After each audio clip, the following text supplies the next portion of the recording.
남극 대륙이 항상 얼어붙은 황무지였던 것은 아니에요. 아주 오래전에는 생명으로 가득했죠. 5,600만 년 전에는 무시무시한 무언가가 정글을 배회했어요. 거대한 육식새였어요. 키가 약 2m에 달했고 몸무게는 사자만큼이나 무거웠어요. 수백만 년 동안 그 무엇도 이 새를 위협할 수 없었습니다. 그렇다면 왜 사라졌을까요? 아직도 얼음 아래에 더 큰 포식자가 숨어 있을까요? 고생물학자들은 남극에서 이 새의 것으로 추정되는 날카롭고 구부러진 강력한 발톱뼈 2개를 발견했습니다.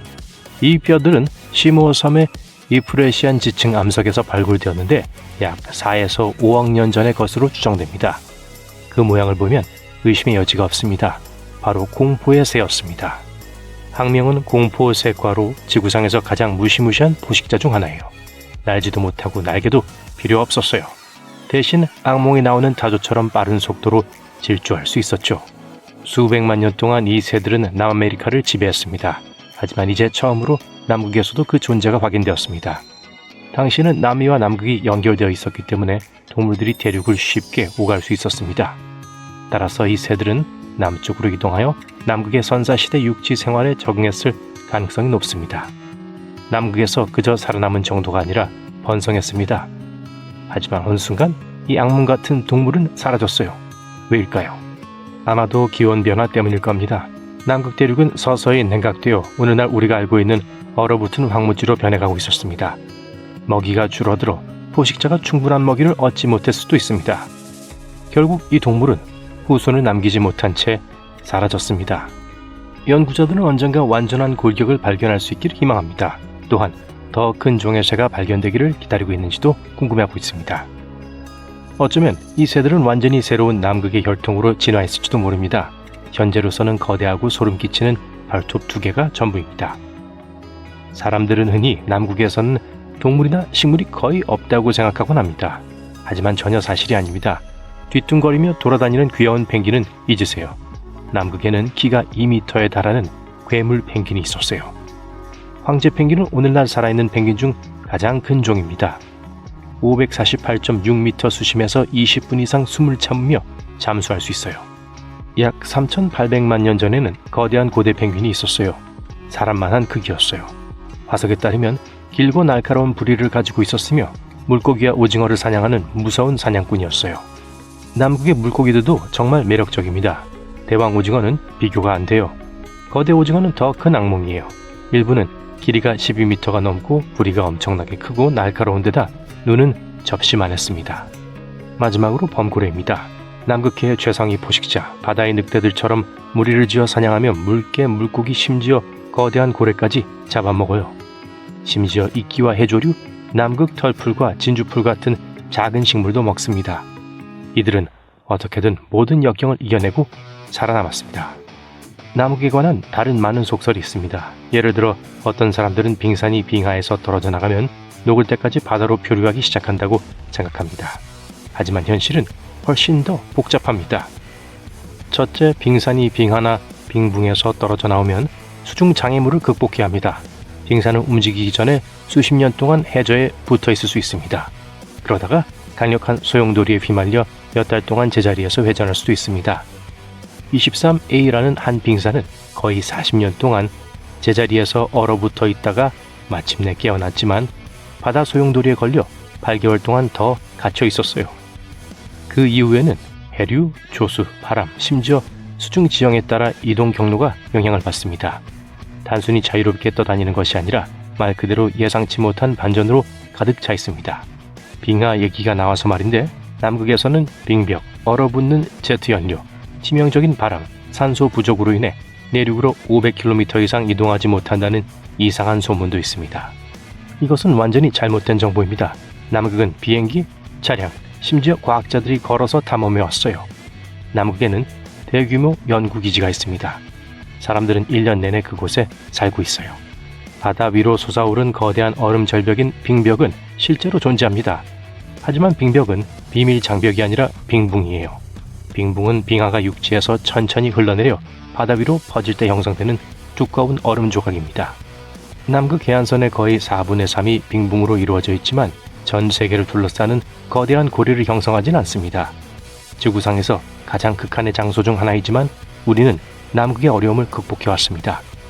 우리는 매년 남극에 대해 더 많은 것을 배우고 있어요. 그렇기 때문에 매년 수백만 달러가 연구소를 계속 운영하고 야생동물을 보호하며 그곳에 사는 사람들에게 필요한 모든 것을 제공하는 데 쏟아지고 있습니다. 하지만 이 모든 자금은 어디에 쓰일까요?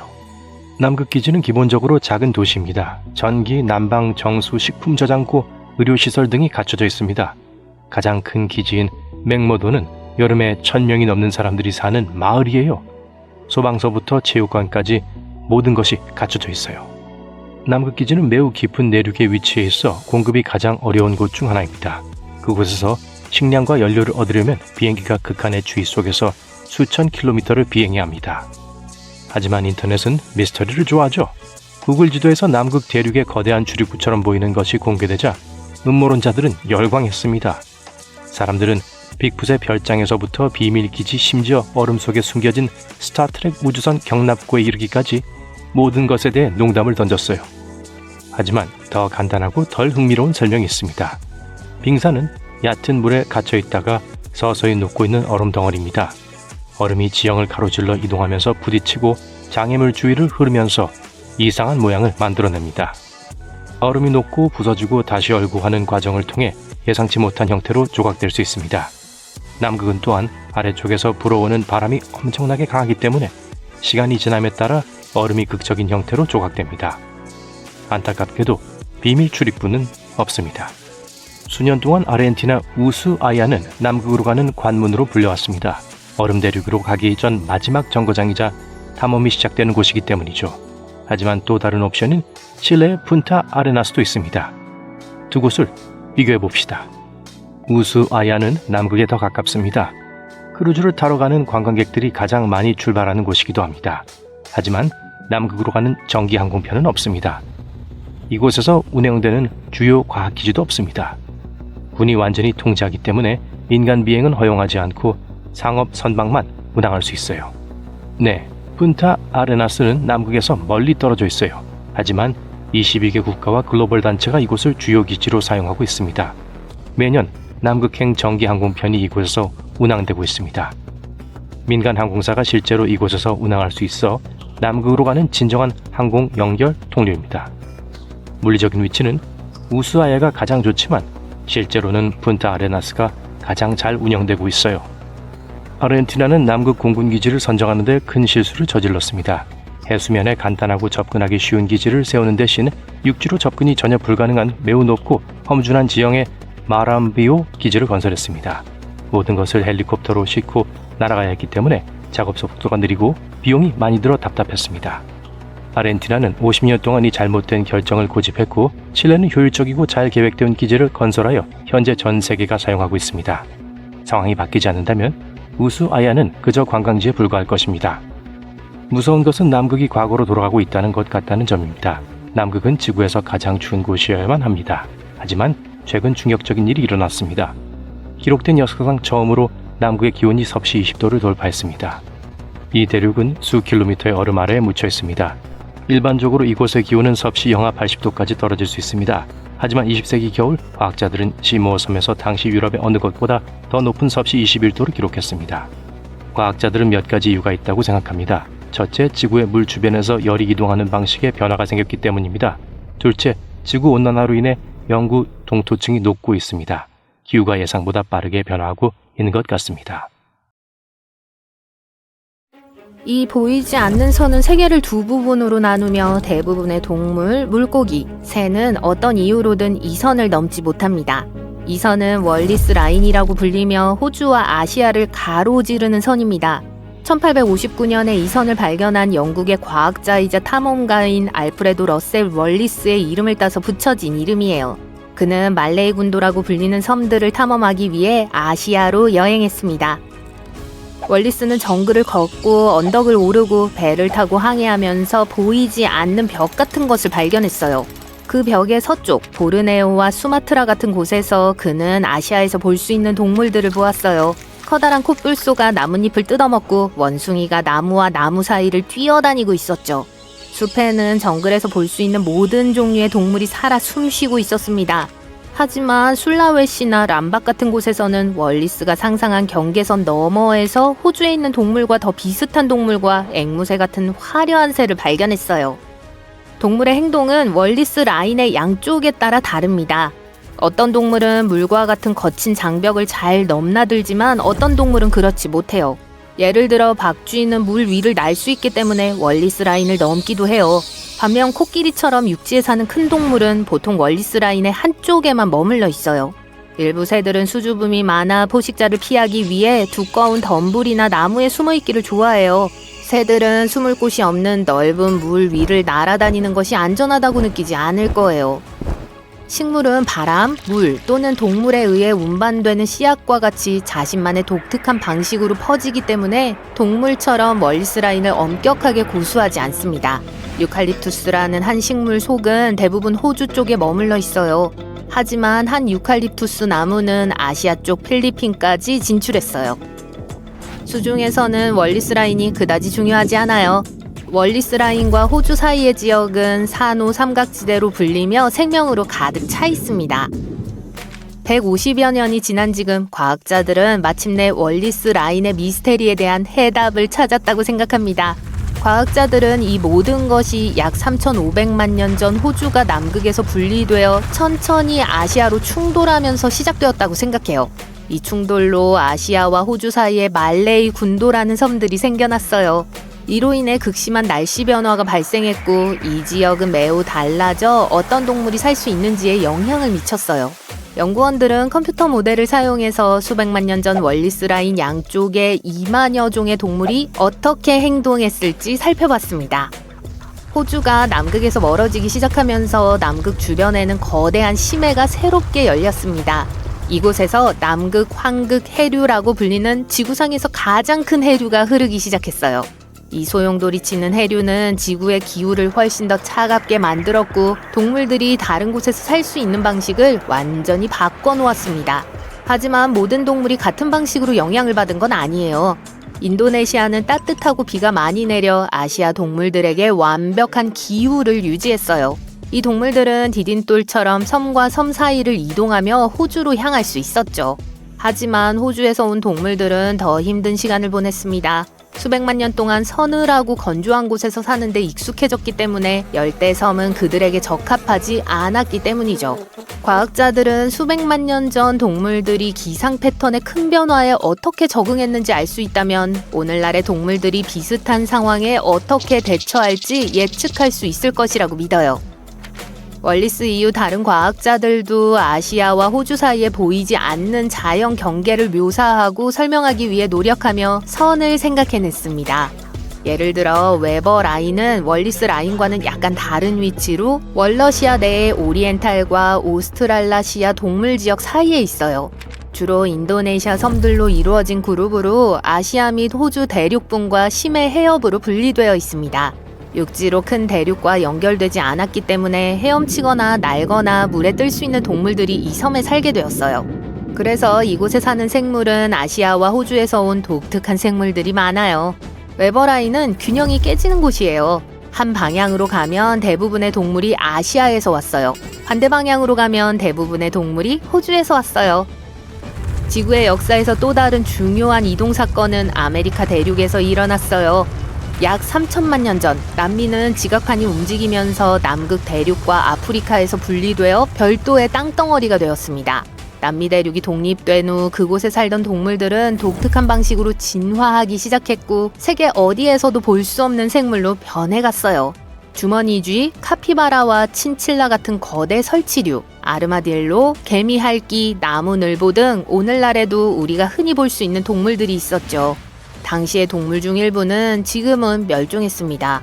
자동차보다 큰 거대한 땅 나무늘보가 돌아다녔어요. 거대한 아르마딜로처럼 매우 튼튼하고 뼈가 많은 껍질을 가진 글립토돈트도 있었어요. 날지는 못하지만 먹이를 쫓아다니는 거대하고 무서운 새들도 있었어요. 북아메리카에서는 베링 해협을 통해 동물들이 다른 지역으로 이동할 수 있었어요. 그래서 북미에는 사슴, 들소, 말, 낙타, 심지어 매머드와 메스토돈과 같은 다양한 동물들이 살았어요. 이들은 모두 큰 고양이, 늑대, 곰과 같은 포식자들과 함께 살았습니다. 약 300만 년 전 북미와 남미 대륙은 파나마 지엽이라는 땅덩어리로 연결되었습니다. 이 지엽은 지각판이 다시 이동하면서 형성되었습니다. 2500만 년 전의 주요 화산 활동도 이 과정에 기여했습니다. 동물들이 북미와 남미 사이를 이동하기 시작했고 이 긴 과정은 역사의 대미 이동으로 기록되었습니다. 빙하기에는 북쪽의 거대한 빙하가 수만 년에 걸쳐 성장과 축소를 반복했어요. 빙하가 가장 컸을 때는 많은 물이 고정되어 해수면이 낮아지고 숲은 넓은 초원으로 변했을 거예요. 따라서 동물들이 건너갈 수 있는 완벽한 조건이 갖춰졌죠. 남아메리카에서 알래스카까지 북쪽으로 올라간 동물 중에는 거대한 땅 나무늘보도 있었어요. 특별한 종류인 메갈로닉스 제퍼슨리는 털 매머드, 술록과 함께 추운 툰드라를 돌아다니기도 했어요. 많은 북아메리카 포식자들이 남쪽을 탐험하기로 결정했습니다. 국어, 제규어, 거대한 이빨을 가진 검치호랑이 같은 고양이과도 있었어요. 늑대, 여우, 수달, 너구리, 곰도 이동 대열에 합류했습니다. 얼굴이 짧은 곰은 키가 4m에 달하고 무게가 소형차만큼이나 무거웠습니다. 남미에는 산우, 즉 남미 원주민 유제류라고 불리는 우스꽝스럽게 생긴 동물도 있었어요. 이들은 남미가 고립되어 있는 동안 온갖 이상한 모양으로 진화한 말굽이 달린 포유류예요. 예를 들어 이상한 엄니를 가진 코끼리의 친척인 곰포테레스와 같은 북아메리카의 큰 동물들이 남쪽으로 건너와 가장 큰 동물이 되었습니다. 오늘날 남아의 조상은 안데스 산맥에 정착했고 사슴, 테이퍼, 페카리는 숲에서 번성했어요. 동물들은 수천 년 동안 계속해서 대륙을 오갔지만 빙하기가 끝나면서 거대한 땅 나무늘보와 같은 큰 동물들은 적응하지 못하고 사라졌습니다. 북미 동물들은 새로운 터전에 더 잘 적응한 것으로 보여요. 북미에서는 여전히 남미의 아르마딜로, 고슴도치, 주머니쥐를 볼 수 있지만 제규어, 라마, 안경곰 등 남미에서 가장 유명한 동물들은 오래전에 북미를 떠났어요. 과학자들은 수백만 년 동안 고립되어 있던 남미의 동물들이 생태계가 변화하면서 새로운 도전에 대처하는 데 더 많은 어려움을 겪었다고 생각해요. 마지막 숨을 거두기까지 1시간이 남았습니다. 불과 1초 전만 해도 완벽하게 건강했고 생명에 위협이 될 만한 것은 없었는데 말이죠. 좋은 소식은 아직 목숨을 구할 수 있다는 것입니다. 효과적인 독 방지제를 사용할 수 있지만 이 위장술사 물고기는 세계에서 가장 치명적인 물고기이기 때문에 독침을 무시하고 방치하면 큰일 날 수 있습니다. 지구상에는 총 1200여 종의 독이 있는 물고기가 있지만 그 중에서도 스톤피쉬가 가장 독성이 강합니다. 13개의 등 지느러미로 극한의 독을 주입할 수 있기 때문이죠. 위장술사라고 말한 거 기억하시나요? 이것이 이야기의 주요 반전입니다. 상어나 다른 포식자 물고기와 달리 스톤피쉬는 사람을 공격하지 않습니다. 포식자가 아니고 사냥감이거든요.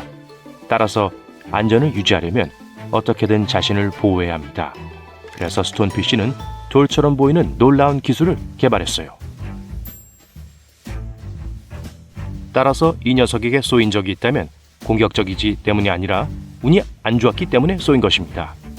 대부분의 사람들은 바닥에 돌이나 산호인 척하고 있는 스톤피쉬를 실수로 밟아서 이런 불쾌한 경험을 하게 됩니다.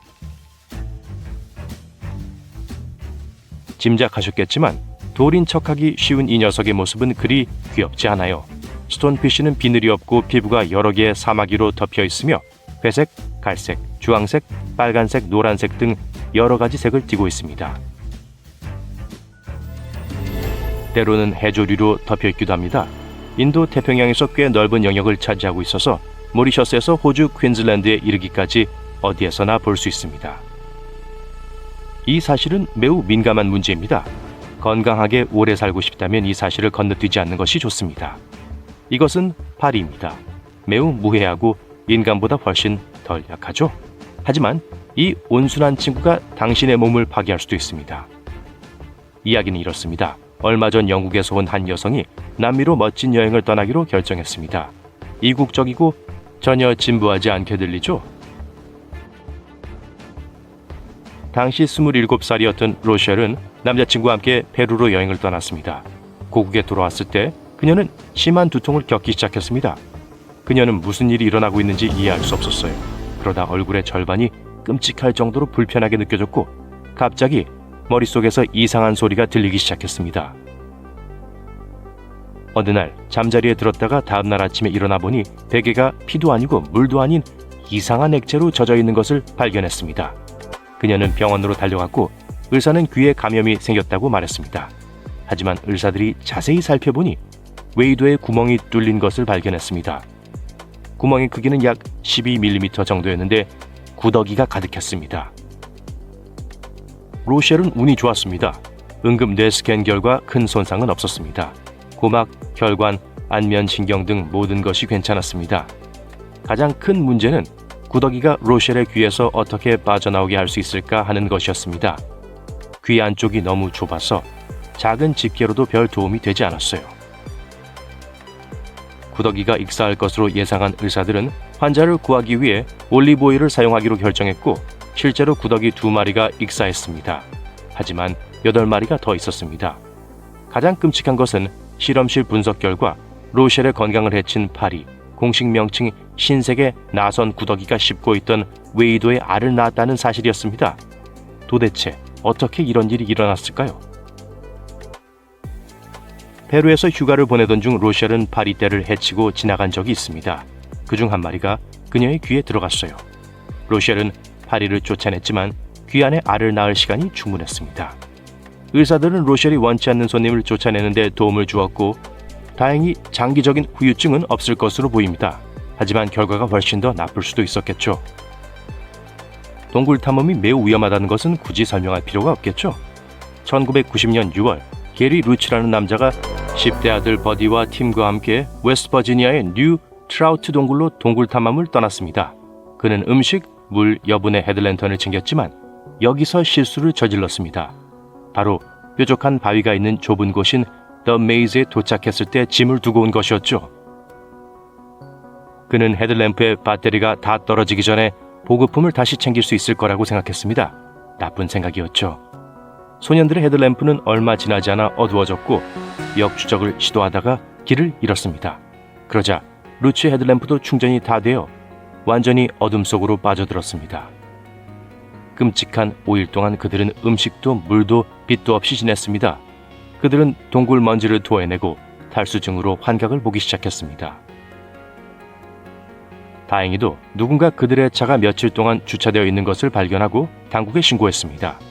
구조팀은 이 가족이 동굴 탐험의 기본 규칙을 어겼다고 지적하며 항상 3개의 광원을 휴대하고 어디로 가는지 언제 돌아올지 항상 누군가에게 알려야 한다고 말했습니다. 어떤 여행객은 휴가를 마치고 돌아오지 않아 통계가 되기도 합니다. 그리고 어떤 사람들은 자신도 모르게 저승사자로부터 가까스로 탈출하기도 합니다. 한 예로 호주의 한 관광객은 매우 위험한 생물을 다루는 모습을 촬영하여 레딧에 업로드했습니다.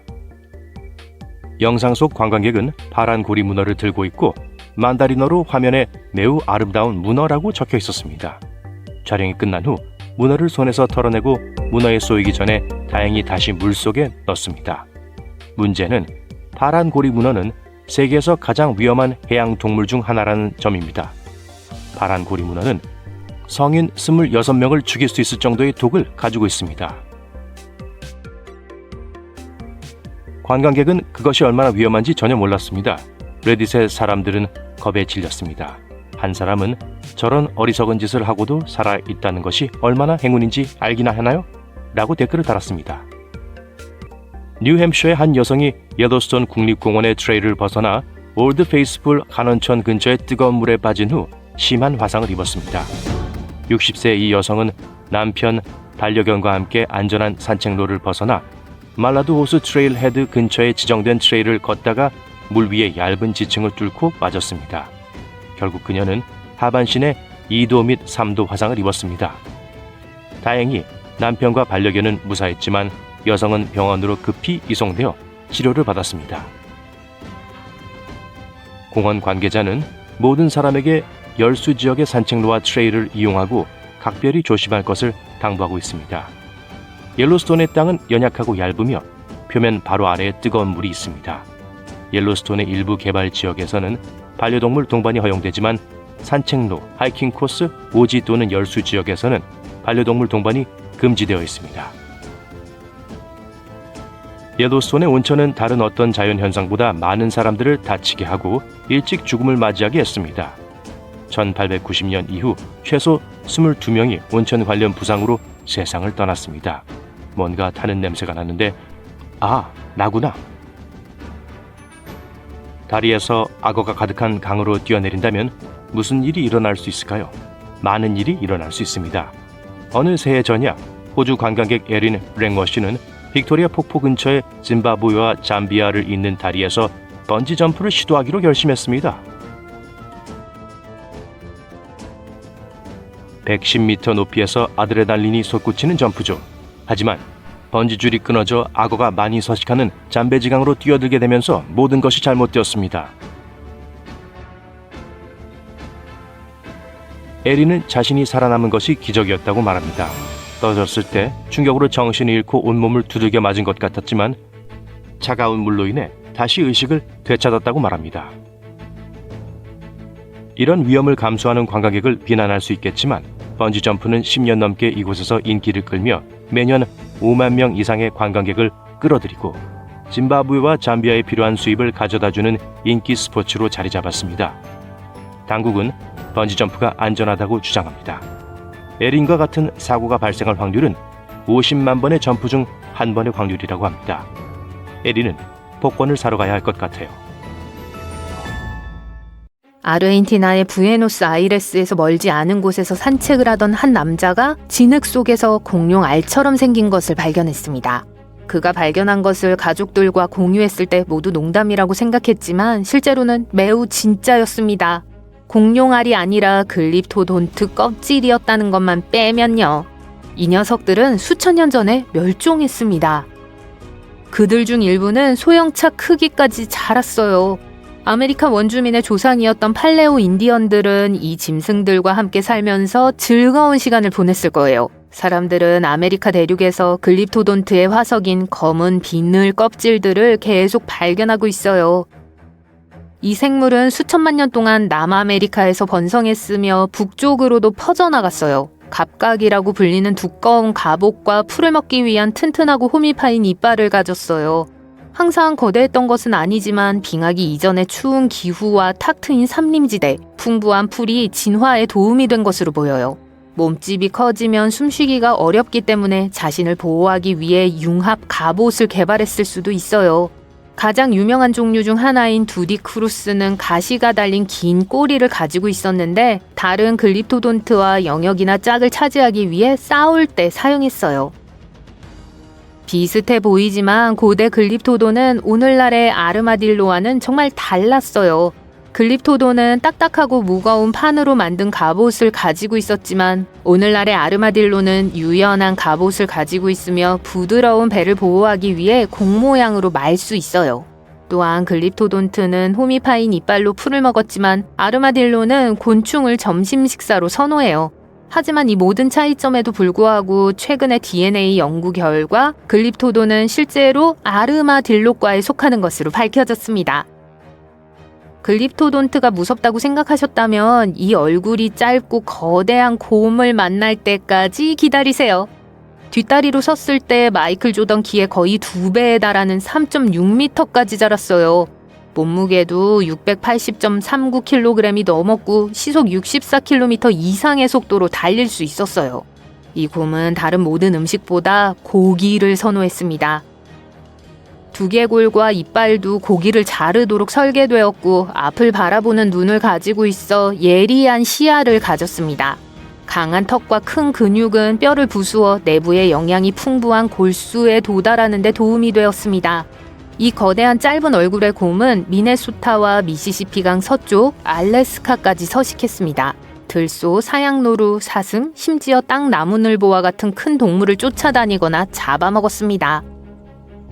하지만 먹이가 빙하기에서 살아남지 못해 결국 멸종했습니다. 오늘날 짧은 얼굴곰의 유일한 생존 친척은 남아메리카의 안경곰이에요.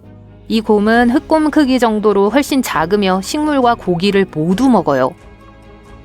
왕좌의 게임 팬 여러분, 다음 이야기는 여러분을 위한 거예요. 시리즈에서 스타크 가문이 입양한 어린 고아 늑대들은 데어울프에서 영감을 받았어요. 새끼 늑대들의 이름은 라틴어에서 끔찍한 늑대라는 뜻으로 번역됐습니다. 머리부터 꼬리까지 약 1.5m, 몸무게는 약 68에서 90kg에 달하는 현대 개들의 큰 삼촌이었습니다. 늑대에 대한 가장 오래된 기록은 25만 년 전의 것입니다. 늑대는 다양한 환경에서 잘 적응해서 알래스카 북쪽에서 멕시코 남부까지 북아메리카 전역에서 살았습니다. 마지막 빙하기 직후인 약 10,000년 전에 멸종했어요. 먹이를 잃었을 가능성이 커요. 현재 우리에게 가장 가까운 늑대는 회색 늑대예요. 하지만 너무 당황하지 마세요. 과학자들은 이 끔찍한 늑대를 다시 살릴 수 있다고 생각해요. 일부 박물관 표본에서 채취한 늑대의 온전한 DNA와 현대 개의 게놈을 결합할 수 있기 때문이죠. 멸종위기 동물 목록에 절대 포함되지 않았으면 싶은 동물 중 하나가 바로 검치 고양이입니다. 이 녀석은 선사시대 북미와 남미 일부 지역에 살았어요. 현대의 호랑이나 다른 고양이와는 전혀 관련이 없으며 단지 멸종했을 뿐이에요. 과학자들이 적어도 한 종은 귀여운 고양이와 비슷하다는 사실을 밝혀내기 전까지 오랫동안 가장 무시무시한 빙하기 포식자라는 타이틀을 가지고 있었어요. 스밀로도는 아이스에이지의 디에고로도 친숙한데요. 현대 사자의 3분의 1의 힘으로 겨우 먹어치울 수 있었습니다. 하지만 입을 120도 각도로 벌릴 수 있어요. 그리고 불균형적으로 두꺼운 앞다리와 튼튼한 목을 가진 강력한 몸으로 큰 먹잇감도 땅에 떨어뜨릴 수 있었어요. 이 고양이는 아마도 쉽게 부러질 수 있는 길고 좁은 이빨을 사용하기에는 너무 두려웠을 거예요. 그리고 턱을 크게 벌리기 위해 입술이 잘 늘어나야 했기 때문에 세인트 버나드처럼 침을 흘렸을 가능성이 높습니다. 적어도 이빨은 현대 사자보다 2배나 빨리 자랐고 3살이 되면 완전히 형성되었습니다. 카스토로이데스라고 불리는 이 거대한 비버는 소파만큼 커지기까지 같은 속도로 자랐을 거예요. 몸 길이는 약 2.4m, 무게는 약 90kg으로 대형 냉장고만큼이나 무거웠어요. 갉아먹기 위한 15cm 길이의 거대한 앞니와 좁은 꼬리, 길고 덥수룩한 털을 가졌어요. 이 거대한 동물은 북아메리카 삼림지대에서 매머드, 검치호랑이 등과 함께 살았습니다. 오늘날의 비버처럼 자이언트 비버도 육지에서 빠르게 움직이기에는 너무 무거웠기 때문에 물속에서 많은 시간을 보냈을 겁니다. 안타깝게도 자이언트 비버가 똑같이 거대한 댐을 지었는지는 확실하지 않습니다. 설사 그랬다고 해도 시간이 지나도 살아남은 구조물은 하나도 없어요. 어떤 사람들은 자이언트 비버가 오하이오에 1.2m 높이의 댐을 지었다고 생각하지만 이는 추측일 뿐이에요. 결국 자이언트 비버는 마지막 빙하기에 다른 대형 동물들처럼 사라졌습니다. 북미의 초기 정착민들이 자이언트 비버의 두꺼운 털과 고기를 좋아해서 멸종을 앞당겼을지도 모릅니다. 빙하기 무렵 아프리카에서 멀리 떨어진 초기 코끼리의 후손인 마스토돈은 시베리아와 알래스카를 연결하던 육교를 건너 북아메리카로 건너갔어요. 마스토돈은 털 매머드와 마찬가지로 빙하기의 추운 기후에서 몸을 따뜻하게 유지하는 데 도움이 되도록 두껍고 풍부한 털이 있었습니다. 하지만 대부분 관망을 했던 매머드와는 달리 마스토돈은 대부분 탐색을 했습니다. 마스토돈은 관목과 나무의 아래쪽 가지에서 나뭇잎을 먹는 걸 좋아했습니다. 과학자들은 종종 울리 매머드 화석을 함께 발견하는데 이는 아마도 가족 무리처럼 무리를 지어 살았을 가능성이 높다는 뜻이에요. 마스토돈 화석은 보통 혼자 누워있는 경우가 많아요. 이는 혼자 사는 것을 선호하고 짝짓기나 새끼를 낳을 때만 잠시 모였을 수 있음을 의미해요. 안타깝게도 마스토돈과 털 매머드는 빙하기가 끝나고 얼마 지나지 않은 약 11,000년 전에 멸종했습니다. 과학자들은 기상 패턴의 변화, 식량 공급원의 감소, 초기 인류의 영향 때문일 수 있다고 생각해요. 마스토돈 한 마리가 한 부족을 일주일 동안 먹여 살리고 몇 년 동안 옷을 입힐 수 있다는 사실을 알아냈거든요.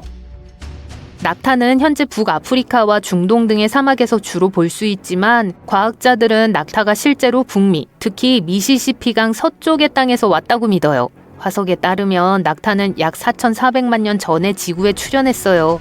2015년 루이지애나 대학교의 과학자 팀은 오리건주에서 거대한 고대 낙타의 뼈를 발견했습니다. 메가틸로푸스는 키가 3.6에서 4.2m로 현대의 기린과 비슷했어요. 약 700만 년 전에 살았으며 높은 식물에 닿을 수 있도록 긴 목을 가졌습니다.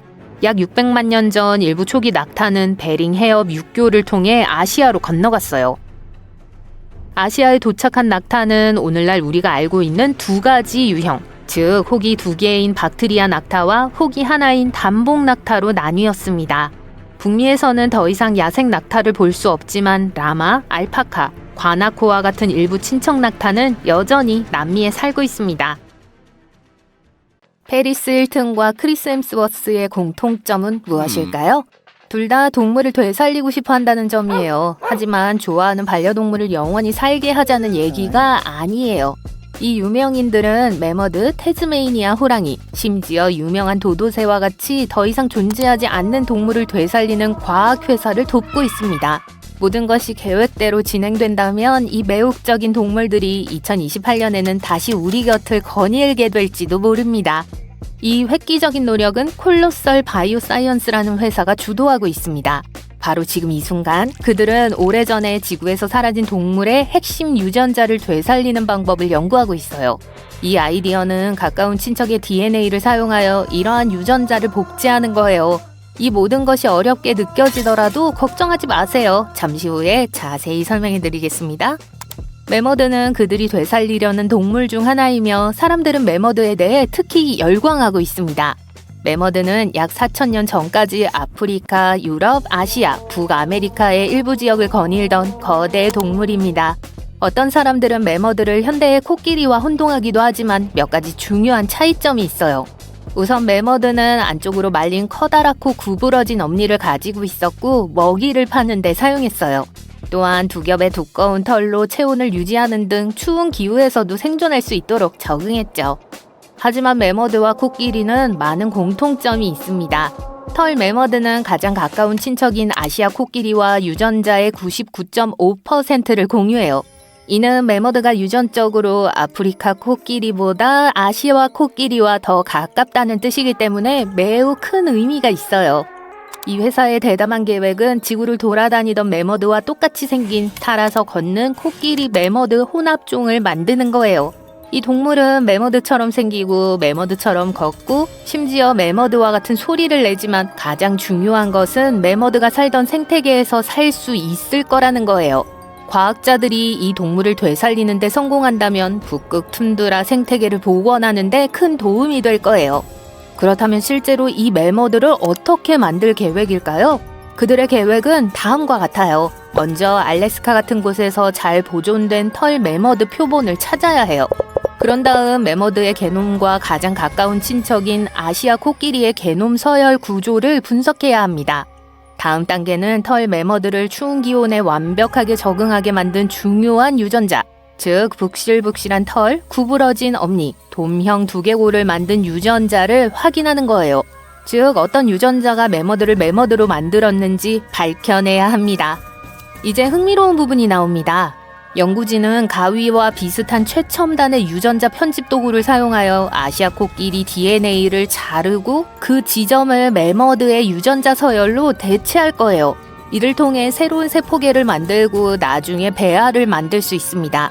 이 배아는 대리모인 암컷 아시아 코끼리 몸속에서 자랄 거예요. 그렇게 해서 추위에 잘 적응하는 새로운 코끼리가 탄생합니다. 적어도 과학자들이 희망하는 바는 그렇습니다. 전문가들은 이 매머드 2.0이 빠르면 2028년 지구에 나타날 수 있다고 예측해요. 시간이 오래 걸리는 이유는 임신기간이 약 22개월이기 때문이에요. 하지만 그 시한이 너무 멀게 느껴진다면 훨씬 더 빨리 다른 깜짝 선물을 받을 수 있을지도 몰라요. 태즈메이니아 호랑이라고도 알려진 호주의 틸라신과 같이 연구팀이 부활시킬 계획인 다른 동물들의 임신기간이 훨씬 짧기 때문이죠. 회사는 또한 이 동물에게 두 번째 삶의 기회를 주기 위해 필요한 모든 조치를 취하고 있어요. 좋은 소식은 그 과정이 잘 진행되고 있다는 거예요. 최근 연구팀은 태즈메이니아 호랑이의 게놈이 약 99% 완성되었다고 발표했습니다. 이 동물은 호주 본토와 태즈메이니아 및 뉴기니 섬에 살았습니다. 태즈메니아 호랑이 개체수의 대부분은 3,000년 전에 사라졌지만 약 5,000마리가 최근까지 계속 돌아다녔습니다. 마지막 태즈메니아 호랑이는 1936년에 세상을 떠난 것으로 알려져 있습니다. 태즈메니아 호랑이를 되살리기 위해 과학자들은 먼저 고대 생물의 샘플이 필요해요. 그래서 그들은 에탄올에 보관되어 있던 110년 동안 보존된 머리에서 RNA 분자를 채취했어요. 이렇게 잘 보존되어 있어서 과학자들이 첨단 DNA 분석 기술을 사용할 수 있는 오래된 샘플을 찾는 것은 매우 드문 일이기 때문에 연구팀은 정말 운이 좋았습니다. 즉, 완전한 분석을 수행했다는 뜻이에요. 전문가들은 혀, 비강, 뇌, 눈과 같은 중요한 조직 부위의 RNA 샘플을 연구함으로써 태즈메니아 호랑이에 대한 흥미로운 사실을 많이 알아낼 수 있었습니다. 그들은 태즈메니아 호랑이의 뇌가 어떻게 작동하는지, 그리고 이 동물이 무엇을 냄새 맡고 보고 맛볼 수 있는지 알아냈어요. 예를 들어 이 반야행성 동물은 작은 설치류, 도마뱀, 새를 잡아먹기를 좋아했습니다. 완벽한 샘플을 찾은 후에는 태즈메니아 호랑이를 되살리는 과정도 매머드와 거의 동일해요. 물론 코끼리를 DNA 기증자로 삼는 건 아니죠. 태즈메니아 호랑이의 경우 가장 가까운 친척은 살찐꼬리 더나트라고 불리는 작은 유대류입니다. 이 동물은 몸집은 작지만 사나운 육식동물이에요. 따라서 전문가들은 전체 DNA 편집 과정이 염기 서열에 따라 잘 작동할 것이라고 믿습니다. 연구팀의 목표는 살찐꼬리 더나트 세포를 틸라신 세포로 바꾸는 거예요. 이를 위해 연구진은 300개 이상의 독특한 유전적 변화를 더나트 세포에 적용했습니다. 동물을 되살리는 꿈을 현실로 만들기 위해 모든 한계를 뛰어넘고 있다는 건 의심할 여지가 없습니다. 이 프로젝트는 또한 그 유명한 도도새를 되살릴 계획이에요. 인도양의 낙원 모리셔스 섬에 사는 우스꽝스럽게 생긴 새를 아시죠? 약 2300만 년 전으로 거슬러 올라가는 이 생물에 대해 아는 것이 많지 않기 때문에 상황이 조금 더 까다로워집니다. 기본적으로 도도새가 살아있을 때 어떻게 생겼는지에 대한 유일한 단서는 17세기에 그려진 몇 장의 그림, 회화, 글이 전부예요. 하지만 이러한 그림들은 모두 서로 매우 다르고 실제 살아있는 도도새를 기반으로 한 그림은 극소수에 불과하기 때문에 도도새의 실제 모습을 100% 확신할 수는 없습니다. 그리고 도도새가 어떻게 행동했는지에 대해서도 잘 알지 못해요. 그렇기 때문에 오랫동안 사라진 이 전설을 되살리는 것은 매우 흥미롭고 깨달음을 주는 일이 될 거예요. 연구팀이 오래된 도도새 게놈을 추출하는 데 사용한 샘플은 덴마크 자연사박물관에 소장된 두개골에서 가져온 거예요.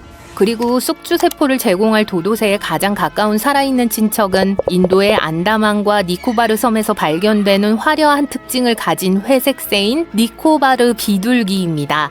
모든 것이 순조롭게 진행된다면 몇 년 안에 이 멋지고 상징적인 도도새를 우리 눈으로 직접 볼 수 있을지도 몰라요.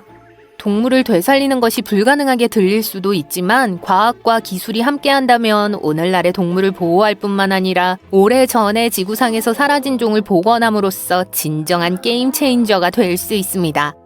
사실 우리는 이미 이 일을 해냈습니다. 피레네 아이벡스라고도 알려진 부카도라는 야생 염소는 2000년대에 멸종했어요. 하지만 3년 후 과학자들은 이 동영상에서 이야기한 것과 매우 유사한 방법을 사용하여 이 염소를 다시 살리는 데 성공했습니다.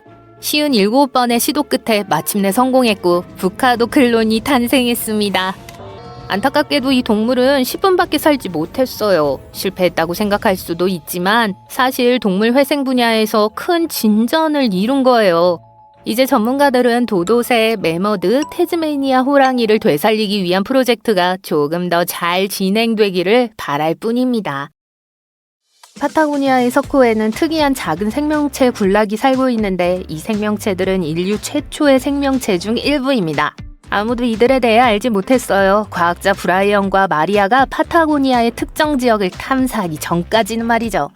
파타고니아는 아르헨티나의 거의 절반을 차지하고 있고 대부분 강 근처에 머물며 사과, 배, 알팔파 등의 농작물을 재배하는 일부 농부와 양 목장주만 거주하고 있을 뿐 인구는 거의 없습니다. 오래전에는 인디언 부족이 살던 거칠고 먼 곳이었어요. 이번에는 인류보다 훨씬 오래전에 나타난 생명체의 흔적을 따라가 브라이언과 마리아가 발견한 흥미로운 미생물을 자세히 살펴볼 거예요. 두 사람은 목적지에 도착하기 위해 거친 도로를 9시간 동안 운전해야 했어요. 그들이 머물렀던 곳은 35명밖에 살지 않는 작은 마을이었어요. 이 마을은 비가 거의 내리지 않기 때문에 주민들은 샘 하나에 의존하고 있습니다. 마을에서의 마지막 밤, 브라이언은 자신이 촬영한 위성사진에서 불과 16km 떨어진 곳에 석호가 있다는 것을 깨달았어요. 다음날 소규모 팀은 차를 타고 운전이 너무 힘들어지기 전까지 최대한 멀리 길을 따라 올라갔습니다. 나머지 길은 계속 하이킹을 했어요. 강렬한 햇빛을 견디기 위해 물을 들고 가야 했기 때문에 힘들었습니다. 어떤 곳에서는 소금으로 된 슬러시에 무릎까지 가라앉기도 했어요. 그 위에는 물이 완벽하게 맑은 12개의 석호가 있었습니다. 그곳 자체는 매우 산성이고 짠물과 강렬한 직사광선을 제외하고는 별다른 것이 없었어요. 하지만 이러한 조건이 아주 오래전 지구의 모습과 비슷했기 때문에 마치 시간여행을 하는 것 같았죠. 브라이언은 석호를 조사하다가 특이한 미생물을 많이 발견하고 깜짝 놀랐어요. 우리는 이를 스트로마톨라이트라고 부르는데 너무 작아서 현미경 없이는 볼 수도 없습니다. 하지만 이들은 모여서 거대한 군집을 형성해요. 과거에는 시아노박테리아와 같은 특이한 종들이 이런 방식으로 살았습니다. 지구의 초기 단계에는 대기 중에 산소가 많지 않았기 때문에 시아노박테리아는 그 당시 중요한 존재였어요. 최초의 스트로마톨라이트는 산소를 생산하지 않고 그저 평화로운 삶을 살던 다양한 종류의 박테리아에 의해 형성되었을 수 있습니다.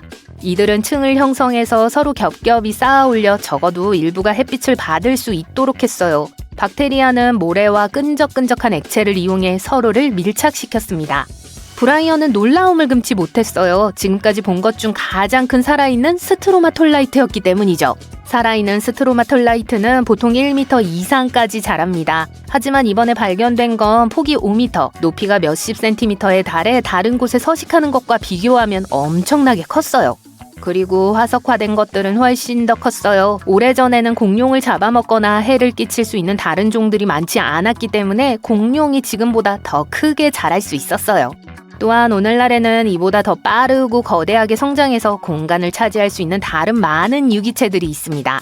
그렇기 때문에 스트로마톨라이트는 푸나 대 아타카마의 해발 높은 곳에 위치한 매우 염분이 많은 석호처럼 다른 생명체가 거의 살 수 없는 희귀한 곳에서만 생존할 수 있어요. 이곳에서 발견된 스트로마톨라이트는 가장 유명한 생명체입니다. 지구에서 가장 오래된 생명체의 좋은 예일 수 있기 때문인데요. 스트로마톨라이트가 실제로 지구 최초의 생명체는 아닙니다. 가장 오래된 화석은 35억 년 전의 것으로 추정되며 다른 증거에 따르면 약 40억 년 전에 지구에 생명체가 나타났다고 해요.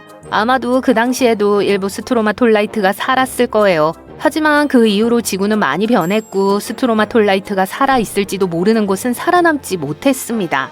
이 모든 것이 언뜻 보기에는 별것 아닌 것처럼 보일 수 있어요. 왜냐하면 아무도 우리 세계에서 본 적이 없는 이국적이고 이상한 짐승을 발견하지 못했으니까요. 하지만 이들은 우주의 다른 곳에서 생명체를 찾는 것이 어떤 모습일 수 있는지를 보여주는 주목할 만한 사례입니다. 화성을 연구하는 데 관심이 있는 과학자들은 여기가 아주 오래전의 붉은 행성의 모습과 비슷할지도 모르기 때문에 이곳을 자주 방문해요. 화성의 고대 암석에 화석이 숨어 있다면 이 스트로마톨라이트처럼 생겼을지도 몰라요. 얼음 밑에서 고대의 잃어버린 세계가 발견된 남극 대륙이 그 비밀의 일부를 드러냈습니다. 남극이 항상 이렇게 춥고 고립된 눈과 빙상으로 이루어진 땅이었던 건 아니에요. 한때 남극은 지금의 남아메리카, 아프리카, 호주, 아라비아 반도, 인도 대륙과 함께 곤드와나 초대륙의 일부였습니다. 하지만 어느 순간 분리되어 독자적인 삶을 살기 시작했어요. 다른 땅덩어리가 이동하기 시작하면서 이 해안선이 형성된 거죠. 하지만 남극은 그 당시에도 다른 많은 면에서 달랐습니다. 남극은 웅장한 숲과 생명으로 가득한 강으로 덮인 땅이었죠. 과학자들은 레이더와 인공위성을 이용해 얼음 아래에 숨은 신비로운 세계를 탐험했습니다.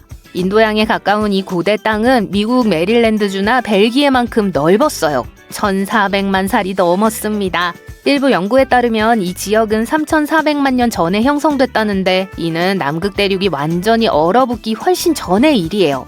처음에는 파타고니아의 날씨나 뉴질랜드 태즈메니아의 추운 온대우림처럼 기온이 높거나 심지어 그보다 더 열대 기후였을 수도 있습니다. 하지만 기후가 서늘해지면서 강과 가까운 언덕에 작은 빙하가 형성되기 시작했어요. 계곡을 덮은 얼음 때문에 계곡은 더 깊게 가라앉았습니다. 그리고 기온이 점점 더 낮아지면서 거대한 얼음층이 대륙 전체를 덮어 오래된 빙하를 숨겼죠. 강이 이 잃어버린 세계를 형성한 건 오래전으로 일부 지역에서는 거의 3.2km 두께의 얼음으로 덮이기 훨씬 전이에요.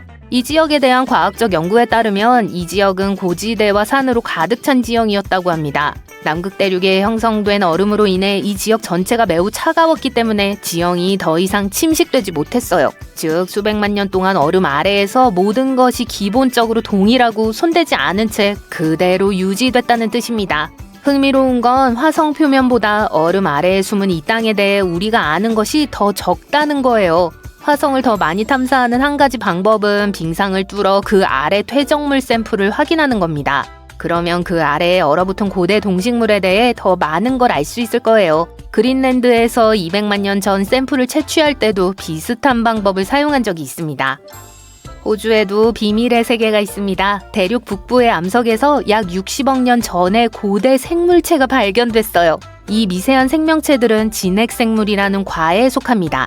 오늘날 존재하는 이 과의 구성원에는 식물, 곰팡이, 동물, 심지어 아메바처럼 세포가 하나뿐인 작은 유기체까지 포함되어 인간을 포함해 세포의 핵을 가진 모든 생명체는 가장 오래된 조상 중 한 명으로 가계도를 추적할 수 있습니다. 이 생물은 마지막 진핵생물 공통조상이라고 불리며 20억 년 전에 살았어요. 이 고대 유기체는 박테리아보다 더 복잡하고 컸습니다. 아마도 박테리아를 사냥하는 지구 최초의 포식자였을 거예요. 1980년 겨울이에요. 우리는 랭비라는 작은 마을에 있어요. 19살의 진 힐리어드는 친구를 만난 후 집으로 운전해 가고 있어요. 그녀는 지름길로 가서 빙판의 미끄러운 길로 돌아서요. 어둠 속에서 진은 후륜구동 자동차의 통제를 잃었어요. 차량이 도랑으로 충돌했어요. 비상등, 폭설, 밤, 그리고 심한 소리. 진이 차에서 내려요. 그녀는 가벼운 겨울 코트, 벙어리 장갑, 그리고 카우보이 부츠만을 신고 있어요. 찬 공기는 냉동실의 온도보다 훨씬 낮아요. 진은 친구가 근처에 살고 있는 걸 확신하고는 그쪽으로 향해요. 진은 높은 언덕을 오르고 나서야 자신이 길을 잘못 들었단 걸 깨달아요. 길을 잃은 듯해요. 그녀는 몇 킬로미터를 더 돌아다니다가 멀리서 다른 친구의 집을 발견해요. 꽁꽁 언 채로 그곳으로 걸어가요. 그러고 나서 모든 것이 검게 변해요. 진은 의식을 잃어요.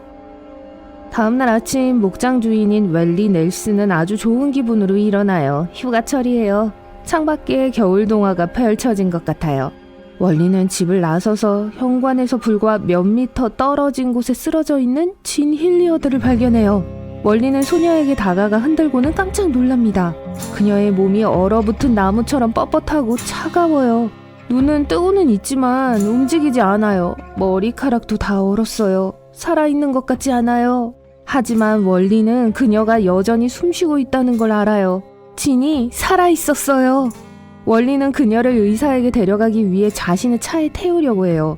하지만 소녀의 몸은 굽혀지지 않고 자동차에 들어가지도 않았어요. 마치 동상 같아요. 원리는 더 큰 차를 갖고 와서 가능한 한 빨리 병원으로 이송했어요.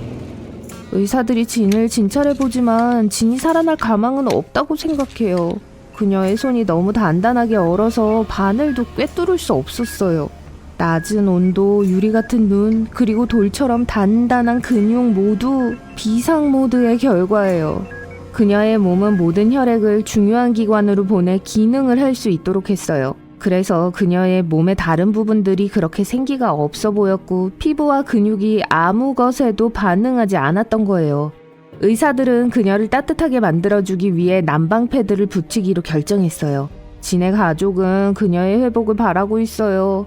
하지만 지금 당장 그들이 할 수 있는 건 그저 기다리는 것뿐이에요. 동상은 아주 위험해요. 왜냐하면 그 모든 얼었던 액체들이 팽창하기 때문이에요. 작은 병에 물을 채우고 몇 시간 동안 냉동실에 놓아보세요. 그러고 나서 꺼내면 증가된 부피의 액체 때문에 병이 팽창해 있거나 심지어 금이 가 있다는 걸 알 수 있을 거예요. 똑같은 일이 우리 몸 안에서도 일어나요. 우리는 거의 70%의 물로 이루어져 있어요.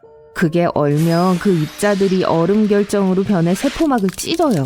얼음 조각들은 늘어나서 조직을 파괴할 수 있어요. 이게 동상이라고 불리는 거예요. 또 우리 몸은 힘과 에너지를 절약하기 위해 극도의 추운 조건에서 모든 내부 처리를 늦출 수 있어요. 심장은 더 적게 박동하고 폐는 산소를 많이 소비하지 않게 되죠. 신진대사가 느려집니다. 이게 진에게 일어난 일이고 아마도 그날 그녀의 목숨을 구한 것이기도 할 거예요. 그녀는 심한 서리 속에서 약 6시간 동안 눈 속에 누워 있었어요. 하지만 왜 얼음 입자들이 그녀의 세포막을 파괴하지 않았을까요? 어떻게 그녀의 몸이 그런 손상을 견디고 살아남을 수 있었을까요? 다시 병원으로 돌아가 볼게요. 의사들은 진이 나아지는 걸 보고 기뻐합니다. 따뜻한 피가 얼어붙은 혈관을 통해 퍼져 나가 몸에 다시 생기가 돌게 해요. 놀랍게도 얼음 결정이 그녀의 근육과 피부를 손상시키지 않았어요. 몇 시간 후 그녀가 의식을 되찾아요. 정오쯤 되자 말하기 시작해요. 진은 무슨 일이 있었는지 모르고 있어요. 친구 집으로 걸어갔다가 병원에서 깨어난 것만 기억하죠. 지금 진이 가장 걱정하는 건 아버지의 차가 도랑 어딘가에 있다는 거예요. 알고 보니 그녀는 넘어져서 네 발로 기어 월리 넬슨의 집까지 간 거예요. 기억은 안 나지만 그날 밤 분명 뇌가 생존 본능을 활성화시킨 것 같아요. 안타깝게도 마지막 몇 미터는 기어가진 못했어요. 진은 문 앞에서 기절했고 6시간 동안 그곳에 있었던 거죠. 의사들은 그녀를 검사했고 완전히 건강하다는 걸 알게 됐어요. 진이 곧 태어나게 됐어요. 이번 사건이 특별하진 않아요. 응급의학 교수인 데이비드 플러머는 지난 10년 동안 환자들이 심각한 동상에서 살아남은 약 12건의 유사한 사례를 보았다고 말했어요. 진은 집으로 돌아가고 나서 자기가 유명해졌다는 걸 알게 돼요. 사람들이 신문에서 그녀에 대한 이야기를 쓰고 인터뷰를 하고 다큐멘터리 쇼를 찍어요. 그녀의 사례는 전 세계 많은 의사들의 관심을 끌었어요. 하지만 아무도 그녀가 어떻게 살아남았는지는 정확하게 알아내지 못했어요. 인간의 경우 그러한 회복은 절대적인 기적과 같거든요. 하지만 자연계의 많은 생물들은 자신의 몸을 극한의 환경에 적응시킬 수 있어요. 그중 하나가 청개구리예요. 이 동물들은 주로 유라시아의 온대와 열대 지역에서 살아요. 가끔 추운 날씨와 씨름해야 할 때가 있어요. 개구리는 몸이 얼고 있다고 느낄 때 혈류로 포도당을 주입해요. 그리고 세포의 내용물들이 시럽으로 변해요. 설탕은 물의 빙점을 낮춥니다. 그렇게 청개구리는 그런 환경에 적응했어요. 세포 밖에 물은 얼 수 있어요. 몸은 얼음처럼 단단해질 수 있어요. 하지만 개구리들은 살아있을 거고 기분도 좋을 겁니다. 그러고 나서 날씨가 따뜻해지면 완전히 회복해요. 피가 개구리의 몸을 채우고 모든 근육을 움직이게 해요. 하지만 혹한의 온도를 견딜 수 있는 가장 놀라운 동물 중 하나는 굴리쉬 아이스피쉬예요. 투명하고 약간 해파리 같아요. 어둡고 차가운 남극 해역을 헤엄치고 있죠. 굴리쉬 아이스피쉬는 혈액 내의 부동액 덕분에 그곳에서 편안함을 느껴요. 더 정확히 말하면 기능상 부동액과 같은 독특한 물질이에요. 이 액체는 동물의 세포, 장기, 그리고 몸 전체가 얼지 않게 해줘요. 이 물고기의 혈액에는 몸 전체에 산소를 운반하는 적혈구가 없어요. 척추동물 중 유일하게 이런 초능력을 가진 동물이에요. 지구상에는 자신의 수명을 연장시키기 위해 추위를 이용하는 유기체들이 있어요. 과학자들이 그중 일부를 시베리아의 얼음에서 발견했어요. 그것들은 냉동고에서 약 10년 동안 살 수 있는 작은 벌레와 같은 미세한 다세포 생물이에요. 하지만 시베리아에 있던 그 벌레들은 약 24,000년 정도 된 거였어요. 과학자들이 그것들을 실험실로 옮겨서 해동시켰어요. 벌레들은 바로 살아났고 그렇게 수세기 동안 잠에서 깨어나 바로 증식하기 시작했어요. 이 벌레들의 몸은 휴면 생활에 접어들 수 있어요. 이것은 완전히 냉동된 유기체가 최소한의 생명 기능을 가지고 있는 상태를 말해요. 분석은 그 벌레들이 수만 년 동안 이 상태를 유지할 수 있다는 걸 보여줬어요. 그리고 우리 지구에는 그런 동물들이 많이 있어요. 또 이 생물들은 세계에서 가장 방사선에 강한 생물들 중 하나이기도 해요. 사실상 천하무적인 거죠. 하지만 우리 이야기로 다시 돌아가 볼게요. 진 힐리어드의 몸이 짧은 휴면 생활에 들어갔을 가능성이 있어요.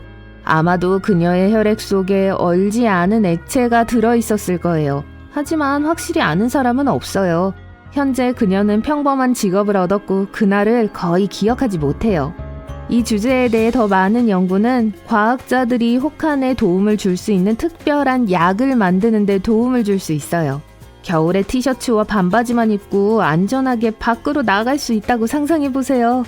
여러분 몸에서 증기가 빠져나가고 발밑에 얼음이 녹을 거예요. 속이 따뜻하게 느껴질 거예요. 아마 꿈이겠죠? 하지만 현실에서는 겨울 외투 제조업체들이 절대 허락하지 않을 거예요. 영원히 사라지는 것은 없다고 하는데 사실이에요. 시간이 멈추어버린 배들을 봅시다. 첫 번째 건 대단히 매력적이에요. 여기 안티키테라 난파선이 있어요. 기원전 1세기의 그리스 무역선이죠. 에게해와 지중해의 합류 지점에 있는 그리스 안티키테라 섬의 동쪽에 있어요.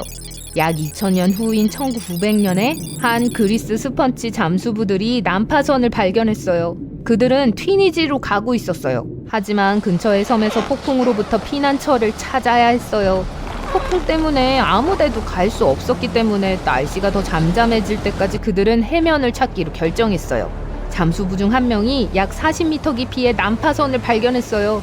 누군가가 해면 사냥을 하러 갔다가 고고학적 보물을 가지고 수면으로 나왔다고 상상해보세요. 스폰지보트의 선장은 그리스 공무원들에게 자신들이 발견한 것에 대해 알려주었어요. 관계자들은 두 척의 배를 난파선이 있는 곳으로 보냈어요. 인양 작업은 성공적이었고 발견물들은 현재 아테네에 있는 그리스 국립고고학 박물관에서 찾아볼 수 있어요. 그 발견에는 실물 크기의 대리석 말 3필, 보석, 동전, 그리고 2m 높이의 거대한 헤라클레스 조각상을 포함한 수백 점의 예술 작품이 포함되어 있어요. 이 보물들 중 젊은 남자의 청동상인 안티키테라의 청년이 더 많은 관심을 끌었어요. 왜냐하면 이 청년은 우리에게 익숙한 어떠한 도상학적 모델도 따르지 않았고 이런 유형의 사본에 대해 알려진 것도 없었거든요. 그는 손에 구 모양의 물체를 들고 있었어요. 학자들은 이 사람이 누구일지에 대해 서로 다른 이론을 가지고 있지만 아직까지 일치된 의견은 없어요. 70년도 더 후에 자크 이브 쿠스토와 그의 팀은 그 지역으로 가서 수백 개의 더 많은 유물과 4명의 유해를 수습했어요. 흥미롭게도 그들은 태양, 달, 그리고 여러 행성의 움직임을 예측할 수 있는 복잡하게 맞물려 있는 장치 세트를 발견했어요. 이 메커니즘은 또한 몇 년 후에 일식과 월식의 시간을 나타낼 수 있었어요. 이 안티키테라 메커니즘을 초기 컴퓨터 달력이라고 생각하면 될 거예요. 그러니까 농업활동, 종교의식, 올림픽 경기 같은 중요한 행사를 계획하기 위해서 말이에요. 안티키테라 잔해에서 발견된 이 아티팩트들은 현대 고고학에서 가장 중요한 발견물들 중 일부예요. 안티키테라 메커니즘 자체만으로도 고대 기술의 한계에 대한 우리의 인식을 바꿔놓았어요. 그 메커니즘은 정교한 디자인을 하고 있었고 1000년도 더 전에 만들어졌어요. 이 놀라운 모든 발견들 후에 전문가들은 그 잔해 현장이 대부분 미개척 상태로 남아있다고 믿고 있어요. 대부분 그 위치와 배가 있는 해저의 풍경 때문이죠. 난파선은 스쿠버 다이버들에게는 너무 깊지만 잠수정 같은 걸 사용하기에는 너무 얕아요. 2012년 해저에서 이루어진 조사에 따르면 남쪽으로 약 243m 떨어진 곳에 두 번째 난파선의 증거가 있다는 게 확인됐어요. 분명 이 지역이 인류에게 제공할 게 많네요. 만약 그 스폰지 사냥꾼들이 이 지역에 가지 않았다면 어떻게 되었을까요? 과학자들은 남극 대륙 웨델해 바닥에서 침몰한 지 107년이 지난 난파선을 발견했어요. 그 배의 이름은 인듀어런스호예요. 남극 탐험가 어니스트 쉐클턴 경에 실종된 배였죠. 수십 년 후에 그걸 처음 봤던 과학자들은 이것이 지금까지 발견되지 않은 난파선 중 가장 위대한 것이라고 했어요. 그래서 전체 발견 과정을 촬영했던 거예요. 이 비디오는 인듀어런스의 잔해를 보여주며 여전히 놀라운 상태에 있다는 걸 증명해요. 1세기 이상 동안 3km 깊이의 물속에 앉아 있었지만 아주 최근에 가라앉은 것 같아 보여요. 이야기는 이렇습니다. 배는 1915년에 얼음의 격파당해 침몰했어요. 쉐클턴과 그의 동료들은 작은 구명 보트를 타고 스스로 탈출해야 했어요. 그때부터 생존이 전부였어요. 셰클턴은 그의 선원들을 안전한 곳으로 데려올 수 있었어요. 그리고 배가 가라앉았어요. 네, 꽤 인상적인 이야기이긴 하지만 왜 과학자들은 이 배를 소중히 여기는 걸까요? 우선 셰클턴의 제국 남극 횡단 탐험대는 최초의 남극 대륙 육지 횡단을 하기 위해 항해했어요. 네, 승무원들은 얼음에 갇혔지만 그 의도가 중요했죠. 두 번째로 난파선을 찾는 도전 그 자체에 관한 거예요. 웨델해는 거의 늘 두꺼운 해빙으로 덮여 있어요. 그 외에 인듀어런스 호를 가라앉힌 바로 그 해빙 말이에요. 침몰 추정 지점 근처에 도달하는 건 연구를 수행하는 건 말할 것도 없고 매우 어려워요. 현대 전시팀의 전문가들은 위성 사진을 이용해 남극 해빙의 가장 낮은 범위가 올 때를 예측했어요. 그들은 날씨가 탐험을 시작하기에 유리하다는 걸 알게 되었죠. 존 쉬어즈 박사는 말했어요. 끊임없이 변화하는 해빙, 눈보라, 그리고 영하 17도로 내려가는 온도와 싸우면서 세계에서 가장 어려운 난파선 탐색을 성공적으로 완료했습니다. 이 정도 조건들이 자신들에게 유리했던 거라면 남극의 최악의 상황은 어떤 걸지 상상도 안 가네요. 마지막으로 이것 좀 보세요. 목재예요. 아주 온전하네요. 게다가 배의 이름도 읽을 수 있어요. 아직도 뚜렷해요. 해양 고고학자 맨선 바운드는 이게 자신이 발견한 것 중 가장 훌륭한 목조 난파선이라고 해요. 50년 경력의 소유자니까 전 그 사람의 말을 믿어요. 그래서 나무는 어떻게 안 썩었을까요? 심해 극지 생물학자인 미셸 테일러 박사는 남극에 숲이 없는 이 지역에는 나무를 쪼아먹는 동물들이 없기 때문에 나무가 거의 썩지 않았던 거라고 설명해요. 동세르비아의 탄광 노동자들은 적어도 1300년 동안 그곳에 있었던 3개의 난파선을 발견했어요. 가장 큰 난파선은 고대 로마 함대예요. 길이가 약 15m고 바닥이 평평해요. 이 배는 30에서 35명의 승무원을 태울 수 있을 것으로 추정돼요.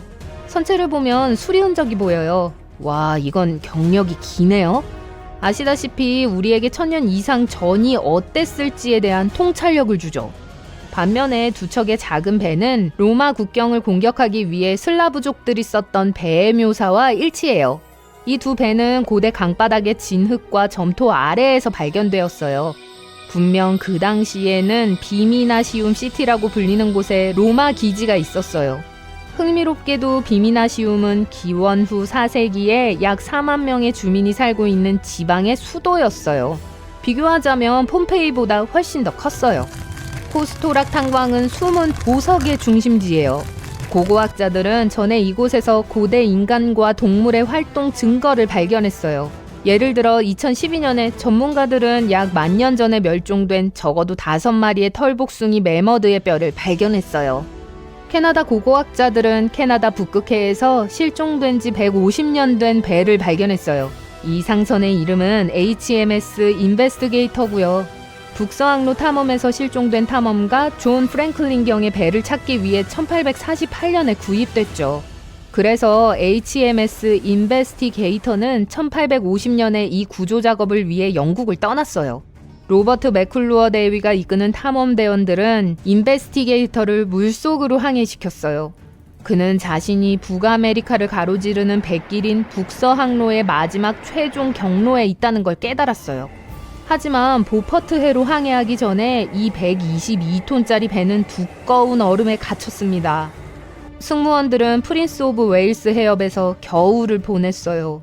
다음 여름 맥클루어는 다시 항로의 끝으로 항해하려고 했지만 얼음이 그의 길을 또 막았어요.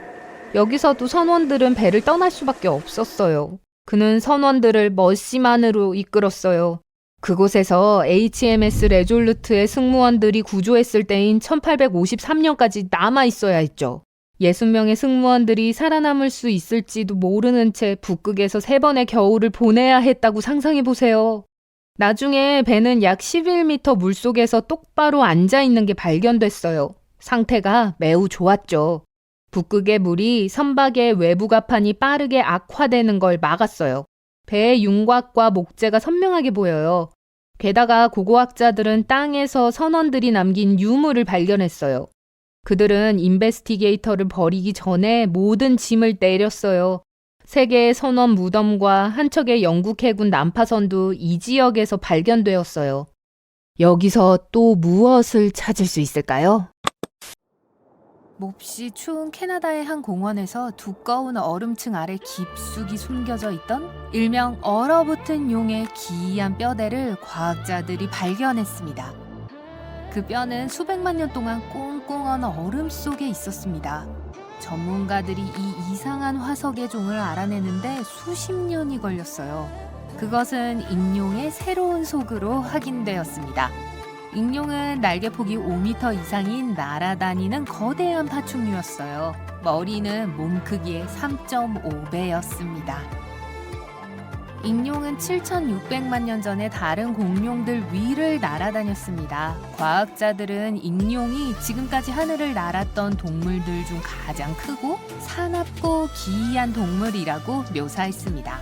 이 새로운 속은 크리오드라콘 보레아스라고 명명되었는데 이는 북풍에 얼어붙은 용이라는 뜻입니다.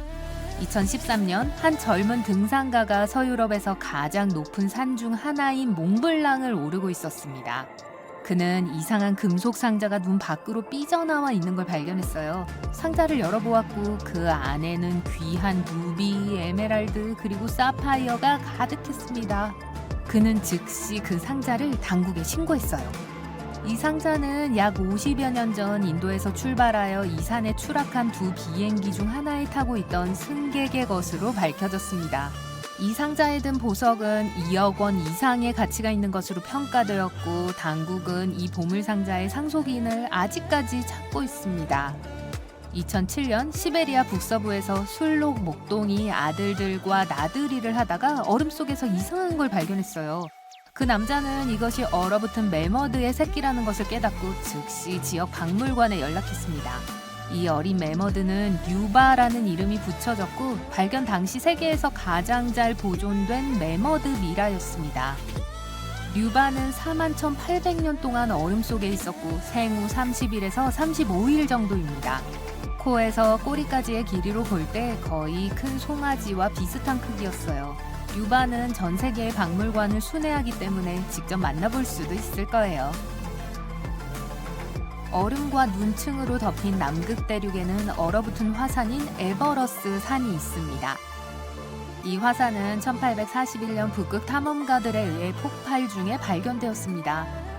이 화산은 높이가 3,657m이고 지난 130만 년 동안 활동적이었습니다. 화산 중앙 깊숙한 곳에는 많은 양의 용암으로 가득 찬 거대한 분화구가 있습니다. 이 화산은 가끔 폭발하는데 이는 화산 폭발이 계속되는 것으로 분류된다는 것을 의미합니다. 하지만 폭발은 대체로 작기 때문에 걱정할 것이 없습니다. 1991년 2명의 등산객이 이탈리아 알프스 산맥을 횡단하던 중 최근에 길을 잃은 등산객의 것으로 추정되는 시신을 우연히 발견했습니다. 이 두 사람은 자신들의 안타까운 발견을 보고하기 위해 산을 내려갔습니다. 일단 유해가 수습되고 난 후 시신은 전혀 최근 것이 아닌 것이라고 밝혀졌습니다. 과학자들은 그 얼음 사나이가 5,000살 이상 된 것으로 판단했고 오치라는 이름을 지어주었습니다. 과학자들이 이전에 본 그 어떤 것과도 달랐는데 시신이 매우 잘 보존되어 있었기 때문이에요. 수년 동안 오치는 과학자들의 연구 대상이었습니다. 그들은 우리의 조상들이 이전에 알고 있던 것보다 훨씬 더 많은 공통점을 가지고 있다는 것을 발견했습니다. 오치는 잉크 바디 아트로 덮여 있었습니다. 위 내용물을 조사한 결과 그의 마지막 식사는 오늘날 우리가 먹는 베이컨과 비슷한 소금에 절여 건조한 고기라는 것이 밝혀졌습니다. 오치는 적어도 중부 유럽 어딘가에 살고 있는 19명의 친척이 있습니다. 과학자들이 시베리아의 고대 다람쥐구를 연구하다가 흥미로운 것을 발견했어요. 다람쥐 중 한 마리가 땅속 깊은 곳에 소중한 씨앗을 숨겨두었습니다. 씨앗은 32,000년 동안 얼음에 쌓여 있었습니다. 그 씨앗은 오래전에 멸종된 실레네 스테노필라 꽃의 씨앗이었습니다. 놀랍게도 과학자들은 씨앗 안에서 식물 조직을 회복할 수 있었고 꽃 식물 전체를 재배할 수 있었습니다. 그 이후로 이전에 멸종되었던 이 꽃을 전 세계의 자연 서식지에 다시 보급했습니다. 1930년에 노르웨이 과학자 팀이 북극해를 항해하면서 바다와 빙하에 대한 연구를 수행했어요. 그들은 아무도 발을 디딘 적이 없는 위험하고 얼음 같은 땅 화이트 아일랜드에 도달했습니다. 적어도 그들은 그렇게 생각했죠. 과학자들은 눈 밖으로 튀어나온 작은 배를 발견하고 충격을 받았습니다. 보트 안에서 과학 장비와 다양한 개인 소지품이 발견되었는데 S.A. 안드레라는 이름이 새겨진 자켓도 있었어요. 그들은 유명한 안드레 북극 열기구 탐험대의 잔해를 발견한 것이었어요. 1897년 안드레가 이끄는 스웨덴 탐험가들은 수소 풍선을 타고 북극으로 여행을 시도했습니다. 아무도 그들의 소식을 듣지 못했어요. 사람들은 33년 후에 난파선이 발견되었을 때야 그들에게 무슨 일이 일어났는지 알아냈습니다. 열기구는 스웨덴에서 출발한 지 이틀 만에 화이트 아일랜드에 추락한 것으로 드러났습니다. 탐험가들은 작은 임시보트를 타고 섬을 여행했지만 더 이상 갈 수는 없었습니다. 시베리아의 영구 동토층 지역에서 가장 잘 보존된 울리 매머드가 2010년 발견되었습니다. 과학자들은 매머드가 발견된 곳 근처의 작은 마을의 이름을 따서 매머드의 이름을 유카라고 지었어요. 유카는 39,000년 동안 얼어 있었고 6살에서 8살 정도 되었을 것으로 추정됩니다. 유카는 매우 잘 보존되어 있었기 때문에 수년 동안 연구되어 왔고 매머드에 대한 새로운 정보를 제공했습니다. 2019년에 과학자들은 유카의 조직에서 추출한 세포를 활성화하는 데 성공했다고 보고했어요. 언젠가는 울리 매머드가 이 땅을 배회하게 될지도 몰라요. 남극 대륙의 사진과 동영상을 보면 매우 춥고 눈으로 덮여있고 몇 개의 작은 언덕을 제외하고는 평평해 보입니다. 과학자들도 그렇다고 생각했었죠. 2000년대 초 캄브루체프 산맥을 연구하다가 과학자들은 그 작은 바위 언덕이 실제로 1.6km 높이의 거대한 산의 정상이라는 사실을 발견하고 충격을 받았습니다. 레이더 기술을 사용하여 연구원들은 산의 높이가 실제로 약 3,000m이고 1,200km에 걸쳐 펼쳐져 있다는 것을 알아냈습니다. 이것은 유럽 알프스 산맥과 거의 같은 크기예요. 엄청난 얼음과 눈 아래에 숨겨져 있다는 것을 제외하고요. 시베리아의 한 금광에서 한 사업가가 근처 강을 조사하다가 얼음에서 흥미로운 것을 발견했어요. 그것은 나중에 사샤라고 이름 붙여진 작은 울리 콧불소 새끼였어요. 울리 콧불소는 15,000년 동안 멸종 상태였습니다. 사샤는 최대 39,000년 동안 얼음에 갇혀 있었을 수도 있어요. 사샤가 특별한 이유는 울리 콧불소 몸 전체가 발견된 경우로 유일하기 때문입니다. 이탈리아 북부 펠로 주변의 빙하가 녹기 시작했습니다. 수십 년 전, 심지어 수백 년 전의 유물들이 얼음에서 쏟아져 나오는 것이 발견됐어요. 군인들의 개인 소지품, 일기, 사진, 심지어 러브레터 같은 것들이 발견되었습니다. 역사학자들은 심지어 얼음 아래에 보존된 오두막 전체를 발견하기도 했습니다. 오두막은 단단한 금속 헬멧과 옷들로 가득 차 있었습니다. 1845년 존 프랭클린 경은 불운하게 끝이 난 북극 탐험에 나섰습니다. 선원들은 HMS 에레버스와 아이러니하게도 HMS 테러라는 이름의 두 배를 타고 여행했습니다. 탐험대는 재앙을 맞았고 두 배 모두 얼음 속으로 사라졌습니다. 2016년에 HMS 테러가 연구팀에 의해 발견되었습니다. 170년 전에 사라졌음에도 불구하고 얼어붙은 차가운 물은 배를 원래 상태로 유지해 왔습니다. 과학자들은 이 배가 시간이 멈춘 듯 했다고 설명했습니다. 접시와 잔은 여전히 선반에 놓여 있었고 침대와 책상도 정돈되어 있었으며 승객의 짐까지 양호한 상태로 보였습니다. HMS 에버러스도 근처에서 발견되었지만 물 상태 변화로 인해 배의 상태가 좋지 않았습니다. 바이킹들이 사용한 것으로 악명 높았던 노르웨이의 한 산악 통로를 둘러싸고 있는 빙하 얼음에서 수백 개의 고대 유물들이 발견되었습니다. 이 유물 중 하나는 열리지 않도록 용접이 돼 있는 거대한 나무 상자였어요. 연구원들은 이 상자를 열기 전에 엄청난 기대감에 휩싸였습니다. 그 안에 바이킹의 보물이나 고대 사회를 이해할 수 있는 유물들이 가득할 거라고 믿었죠.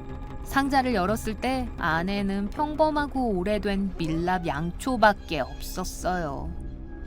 이 상자는 사실 생각했던 것만큼 오래되지 않은 것으로 밝혀졌습니다. 초를 분석한 결과 그 상자가 17세기로 거슬러 올라간다는 것을 발견했어요. 바이킹의 시대는 11세기에 끝났습니다.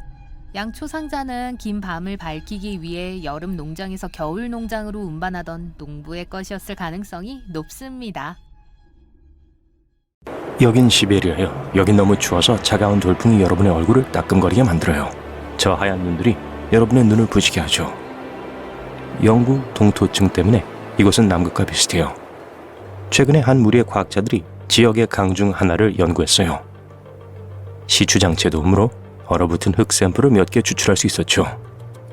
과학자들은 얼음 속에서 살아있는 생명체가 발견되어 깜짝 놀랐어요. 후에 연구실에서 그들은 이 생명체가 델로이드 로티퍼라고 알려진 미세한 다세포 유기체라는 걸 알게 되었어요. 이 생물들은 작은 지렁이 같아 보였어요. 과학자들은 이 벌레들이 얼어붙은 환경에서 10년까지 살 수 있다는 걸 알고 있었어요. 하지만 얼음 속에서 발견된 로티퍼의 나이는 약 24,000살이었어요. 그리고 해동 후 마치 수천 년이 아니라 몇 시간 동안 잠을 잔 것처럼 번식을 하기 시작했죠. 추가 분석을 통해 이 유기체들이 수십만 년 동안 얼어 있을 수 있다는 것이 밝혀졌어요. 로티퍼들은 사람들이 아직 바퀴를 발명하지 않았던 시대에 살았을지도 몰라요. 그리고 이것만이 그들의 유일한 초능력은 아니에요. 델로이드 로티퍼는 지구상에서 가장 방사능에 강한 동물 중 하나예요. 이들은 산소와 물이 없는 곳에서 살 수 있어요. 또 산도가 높은 지역에서 생존할 수 있고 음식과 물 없이도 오래 살 수 있어요. 하지만 수천 년 동안 사는 걸로 알려진 생물은 이 녀석들뿐만 아니에요. 특정 종류의 이끼와 몇몇 미생물들도 거의 불멸이에요.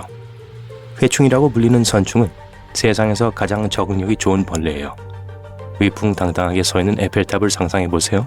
그리고 이제 그걸 10배 더 크게 하고 지하에 가둬봅시다. 지표면 아래 수천 미터 바로 이 깊이에서 과학자들이 이 생물을 발견했어요. 이곳에는 햇빛도 없고 공기도 거의 없어요. 그리고 지구의 표면보다 지구의 핵에 훨씬 더 가까이 있기 때문에 이곳의 온도는 가장 뜨거운 사막 한가운데보다 더 높아요. 수백만 톤의 토양이 위에서 엄청난 압력을 만들죠. 하지만 그 모든 것이 이곳에서 생명체가 발전하는 것을 막을 수는 없었죠.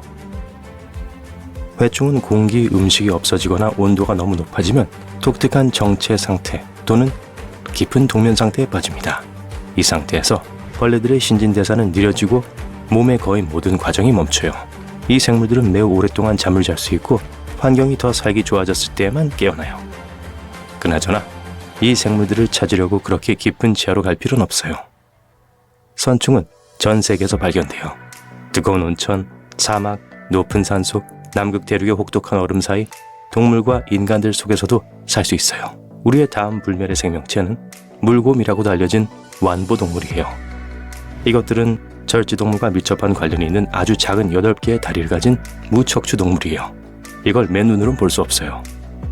하지만 기존의 현미경으로 완보동물을 자세히 볼 수 있어요. 이들은 아주 작은 곰같이 생겼어요. 항상 몸 주위에 얇은 물층을 필요로 해서 물곰이라고 불리죠. 탈수를 막기 위해 필요한 거예요. 완보류는 바다 깊은 곳에서부터 모래 언덕에 이르기까지 모든 환경에서 발견돼요. 독특한 유기체 구조 덕분에 이들은 믿을 수 없을 정도로 튼튼해요. 네, 말랑해 보이지만 몸은 단단한 각피로 덮여 있어요. 이 껍질은 메뚜기, 사마귀 그리고 다른 많은 곤충들의 외골격을 닮았어요. 물곰은 자랄 때 각피의 오래된 층을 탈피해요. 8개 다리엔 각각 4개에서 6개의 발톱이 있어서 어떤 표면에도 달라붙을 수 있죠. 곰은 남극의 얼음 온도보다 3배나 더 추운 온도에서도 살아남을 수 있어요. 열기도 그들에겐 문제가 안 돼요. 물을 끓게 하는 온도에서도 살아남은 게 증명되었어요. 또 물곰은 방사선과 높은 압력을 두려워하지 않죠. 바다 깊은 곳에서 압력은 가장 강한 금속 합금도 파괴할 수 있어요. 하지만 이 생물들은 6배 이상의 압력에도 견딜 수 있어요. 하지만 가장 멋진 건 우주의 진공 속에서 살 수 있다는 거예요. 지구에는 자기장이 있어요. 이건 태양 복사로부터 우리를 보호해주는 방패예요. 물곰은 이런 보호가 필요 없어요. 지구 근처 궤도에 진입해서 무사히 돌아올 수 있죠. 모두 전리 방사선으로부터 DNA를 보호해주는 단백질 덕분이에요. 다른 불멸의 유기체처럼 물곰도 극저온의 휴면 상태에 빠질 수 있어요. 완보동물은 머리와 다리를 몸 안으로 끌어당기고 잠이 들어요. 주변 조건이 동결, 건조 또는 산소 부족을 암시하면 상황이 호전될 때까지 이 통 모양을 유지할 거예요. 자, 여기까지가 현미경으로만 볼 수 있는 아주 작은 유기체들과 미생물들이었어요. 하지만 좀 더 큰 건 어때요? 철갑 딱정벌레를 소개할게요. 미국 남서부와 멕시코에 살아요. 이 곤충들은 높은 온도나 산소 없이 방사능이 증가된 상태에서는 살 수 없어요. 하지만 껍질이 너무 튼튼해서 드릴이나 망치로만 뚫을 수 있어요. 이들의 튼튼한 외골격은 특별한 물질인 키틴으로 만들어져 있어요. 이건 개나 새우의 갑옷에서도 발견돼요. 그럼에도 여전히 철갑 딱정벌레의 키틴은 매우 튼튼해서 빠른 속도로 움직이는 차의 충격을 견딜 수 있게 해줘요. 위험이 닥쳤을 때 껍질의 특별한 공간에 수염과 튼튼한 다리를 숨길 수 있어요. 다른 동물은 갑옷을 뚫고 물어 뜯을 수 없어요. 딱정벌레를 뱉어내고 다른 곳으로 점심거리를 찾아가 버리죠. 위험이 사라지자마자 벌레는 다시 다리를 뻗고 제 할 일을 해요. 또 갑옷은 딱정벌레가 탈수되지 않게 해주는데 이건 멕시코와 미국 남서부의 더운 지역에서 매우 유용해요. 외골격 내부에 수분을 저장할 수 있어요. 다른 말로 하면 이 벌레들은 물을 찾을 때마다 수분을 흡수해서 액체를 몸 안으로 운반할 수 있어요. 다음 생물은 믿을 수 없을 정도로 연약해요. 하지만 다른 동물들은 거의 살 수 없는 곳에서 살아남는 방법을 알고 있죠. 우린 루마니아 남동부 흑해 근처로 갑니다. 여기 황량한 넓은 평원에 구덩이를 볼 수 있어요. 이건 지하 깊은 곳으로 이어지는 광산이에요. 지구 표면의 공기는 보통 약 20%의 산소를 포함하고 있어요. 하지만 광산에선 10%밖에 안 돼요. 동그란 공기에는 높은 함량의 황화수소와 이산화탄소가 있어요. 사람들은 산소 탱크 없이는 그곳에서 숨쉴 수 없죠. 거기에 있는 물과 공기는 오염됐다고 볼 수 있죠. 여기서는 어떤 동물도 살아남을 수 없을 거예요. 그럼에도 이 동굴에는 48종의 생물이 발견됐어요. 그중 33가지는 새로 발견된 종이에요. 그리고 이것들은 현미경 없이는 볼 수 없는 미생물이나 박테리아만 있는 게 아니에요. 뭔가 더 큰 게 살고 있어요. 이상한 흰 달팽이들이 광산의 벽을 기어다녀요. 물에는 투명한 새우와 알려지지 않은 종류의 거머리가 헤엄치고 있죠. 거대한 수염을 기른 흰 진해와 으스스한 흰 거미가 땅 위를 달려요. 그리고 이 모든 것들은 약 500만 년 동안 여기서 자라고 있었어요.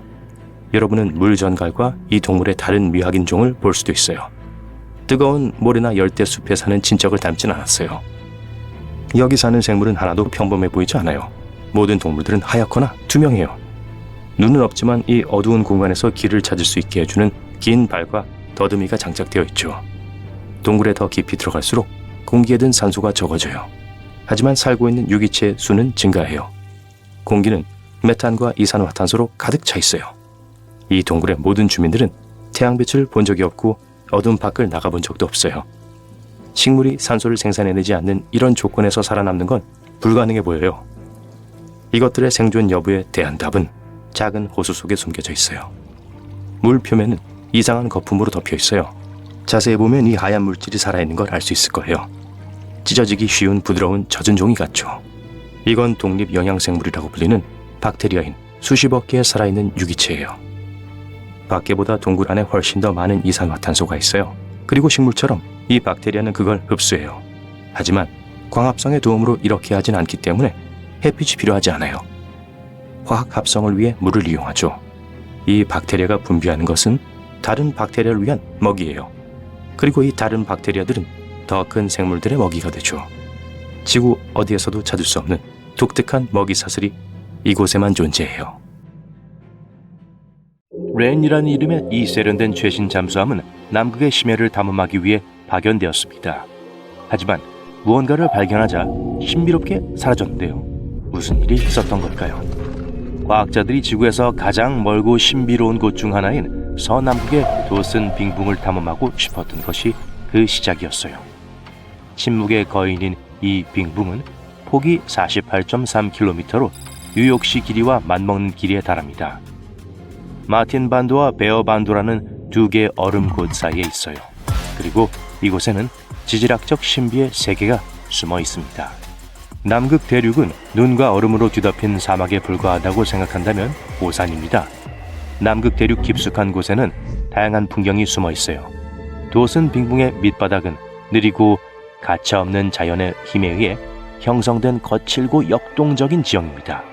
우뚝 솟은 얼음 구조물, 깊은 골짜기, 수백 킬로미터에 이르는 기괴한 구조물이 있습니다. 과학자들은 이에 대해 매우 호기심이 많습니다. 하지만 상상할 수 있듯이 이 지형은 탐사하기가 결코 쉽지 않아요. 더 많은 것을 알아내려면 인공위성으로 이 지역을 스캔하거나 눈을 뚫고 들어가 큰 그림을 하나씩 수집해야 합니다. 하지만 이러한 방법으로는 막연한 힌트만 얻을 수 있습니다. 진정한 돌파구는 과학자들이 잠수함으로 빙붕을 탐사하자는 아이디어를 떠올렸을 때 일어났습니다. 자율 잠수정은 도슨 빙붕 아래 얼음 바닥 깊숙이 잠수해서 그 아래에 무엇이 있는지 알려줄 수 있습니다. 이 로봇 탐험가들은 환상적인 첨단 소나 시스템을 갖추고 있습니다. 박쥐나 돌고래가 하는 일이죠. 소리를 사용하여 단어를 볼 수 있습니다. 기본적으로 수중에서 음파를 내보내고 그 음파가 위에 빙붕이나 아래의 해저와 같은 물체에 부딪히면 다시 시스템으로 되돌아오는 방식입니다. 동물은 음파가 돌아오는 데 걸리는 시간과 음파의 변화를 감지하여 무엇이 어디에 있는지 이해하는 데 도움을 받습니다. 예를 들어 돌고래가 보내는 클릭은 물고기가 어디에 있는지 알려줍니다. 우리는 이 놀라운 진화 기술을 모방해서 수중 탐험에 적용했습니다.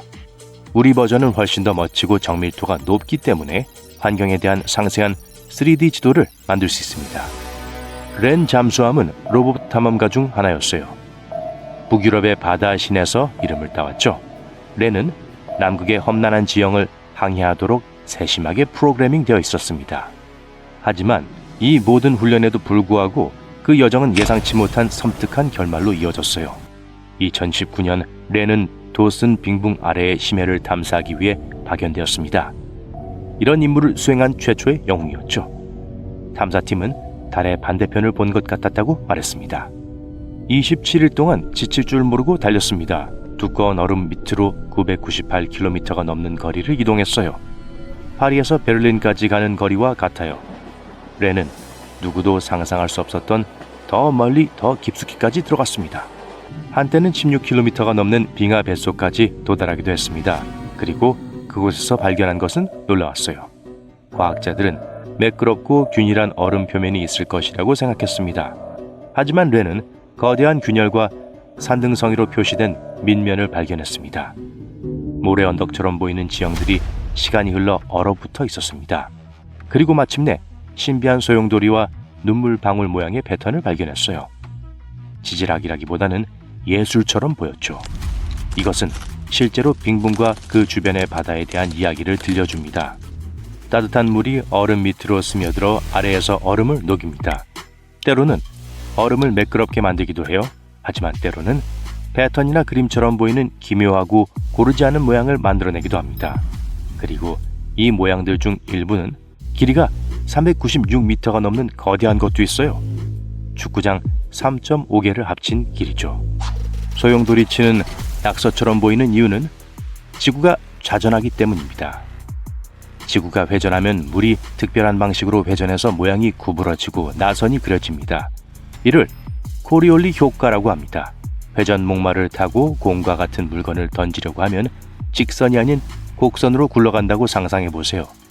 지구의 물도 마찬가지입니다. 나중에 과학자들은 다른 남극 빙붕에서도 비슷한 패턴을 발견했지만 도슨의 빙붕만큼 장대하지는 않았습니다. 하지만 렌은 끔찍한 사실도 발견했습니다. 이 따뜻한 바닷물은 훌륭한 예술품일 뿐만 아니라 엄청난 위험 요소이기도 하다는 사실이 밝혀진 거예요. 도슨 빙붕은 단순히 바다 위에 고요히 떠 있는 것이 아닙니다. 매우 섬세한 시스템의 일부이고 서남극의 거대한 빙하를 막는 보호 장벽 역할을 합니다. 빙붕은 바다 위에 떠 있지만 여전히 육지와 연결되어 있습니다. 따뜻한 물이 그 아래로 스며들고 얼음이 녹으면 도슨 빙붕은 더 이상 육지를 단단히 붙잡을 수 없게 돼요. 보호 장벽이 약해지기 시작하면 그 뒤에 있는 빙하가 바다로 더 빨리 이동하게 됩니다. 빙하가 바다로 흘러 들어가면 더 많은 물이 유입되어 해수면이 상승하고 결국 해안선이 바뀔 수 있습니다. 렌은 강력한 수중 해류로 인해 얼음이 놀라운 속도로 녹고 있는 거대한 구멍을 우연히 발견했습니다. 마치 빙하 위에서 똑딱거리는 시계를 본 것 같았죠. 위험은 높았지만 다행히 잠수함은 준비되어 있었습니다. 이번에는 잠수함이 돌아올 수 있었습니다. 그 후 5년 동안 더 활동하며 과학자들에게 유용한 데이터를 제공했습니다. 렌이 빙하 아래 칠흑같이 어두운 동굴에 빠져 24시간 동안 통신 없이 지낸 적도 있을 정도로 험난한 임무였어요. 하지만 모든 봉우리와 계곡을 매핑했습니다. 40번이 넘는 얼음 속 임무를 수행하며 경험을 쌓았어요. 그리고 2024년 초 렌은 트와이트 빙하로 임무를 수행하러 떠났습니다.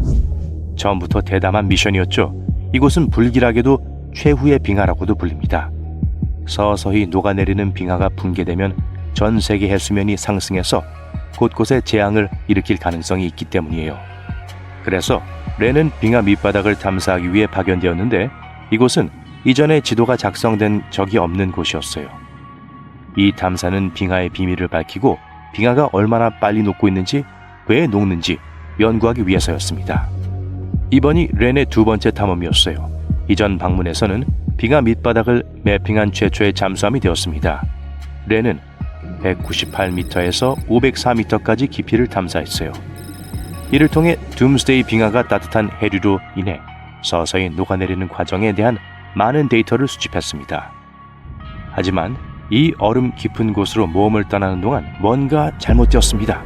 갑자기 렌이 사라진 거예요. 아무 경고도 흔적도 없어요. 중요한 데이터를 전송하던 순간 심연 속으로 사라진 겁니다. 조난 신호도 마지막 정성도 없었고 원래 위치로 돌아오지도 않았습니다. 사람들은 광범위한 수색을 보냈습니다. 헬리콥터가 머리 위를 날아다니고 드론이 얼어붙은 하늘을 윙윙거렸습니다. 하지만 빙하의 소나기에서 잠수정의 흔적은 보이지 않았습니다. 잠시 후 렌의 배터리가 방전될 것이 분명했어요. 이 시점에서 457m의 얼음 아래 심연에 삼켜진 것이 분명했습니다. 이는 과학팀에게 매우 슬픈 손실이었습니다. 예테보리 대학의 과학자들은 이제 렌을 대신하여 2H의 지휘 아래 중요한 연구를 계속할 새로운 인물을 찾고 있습니다. 오늘날까지도 과학자들은 무슨 일이 일어났는지 전혀 알지 못합니다. 어떤 사람들은 얼음에 갇혔을 것이라고 말하기도 하고 어떤 사람들은 보이지 않는 해류에 의해 떠내려갔다고 생각하기도 합니다. 또한 예상치 못한 물체와 충돌했을 수도 있습니다. 진실이 무엇이든 렌의 실종으로 과학자들은 당황했고 빙붕은 좀 더 오랫동안 그 비밀을 간직할 것으로 보입니다. 그래도 렌의 여정을 통해 우리는 보물 같은 지식을 얻었어요. 과학자들은 남극을 계속 탐험하며 눈 속에 숨어있는 역사를 찾고 있습니다. 예를 들어 약 9천만 년 전 남극 근처에서 무성한 온대우림이 번성했다는 사실을 발견했습니다. 그들은 상상했던 것보다 훨씬 더 따뜻했던 고대의 세계를 발견했습니다. 남극의 깊은 곳에서 그들은 토양에 보존된 화석화된 뿌리, 꽃가루, 호자를 발굴했습니다. 이 모든 것은 수개월 동안의 극지방의 어둠 속에서도 번성했던 열대우림이 있었다는 것을 보여줍니다. 이러한 모든 발견은 과거와 미래의 지구 기후에 대한 우리의 이해를 변화시키죠. 홍적세 시대가 지구 역사에서 매우 중요한 시기였다는 사실을 알고 계셨나요? 이 시기는 마지막 빙하기가 일어나고 빙하가 지구의 많은 부분을 덮었던 시기입니다. 약 260만 년 동안 지속되었고 약 11,700년 전에 끝났어요. 더욱 놀라운 사실은 우리와 같은 현생 인류가 이 기간 동안 진화하여 빙하기가 끝나기 전에 지구 곳곳에 퍼져 있었다는 사실이에요. 홍적세에는 털 매머드나 검치 고양이와 같은 정말 흥미로운 동물들도 살았어요. 안타깝게도 많은 동물이 이 시대가 끝나면서 멸종했습니다. 지구는 지난 24억 년 동안 꽤 거친 날씨 패턴을 보였습니다. 대부분 얼음이 없는 땅이지만 지금은 빙하기에 들었다 지났다를 반복하고 있어요. 빙하기에는 기온이 떨어지고 지구의 광활한 지역이 얼음으로 뒤덮여요. 이 모든 건 약간의 눈에서 시작해서 시간이 지남에 따라 쌓여요. 얼음은 햇빛을 반사하여 더욱 차가워집니다.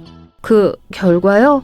거대한 빙하가 천천히 적도를 향해 이동하면서 지형을 바꾸어 놓습니다. 그리고 얼음이 녹으면 해수면이 다시 상승하고 모든 것이 다시 바뀌게 되죠.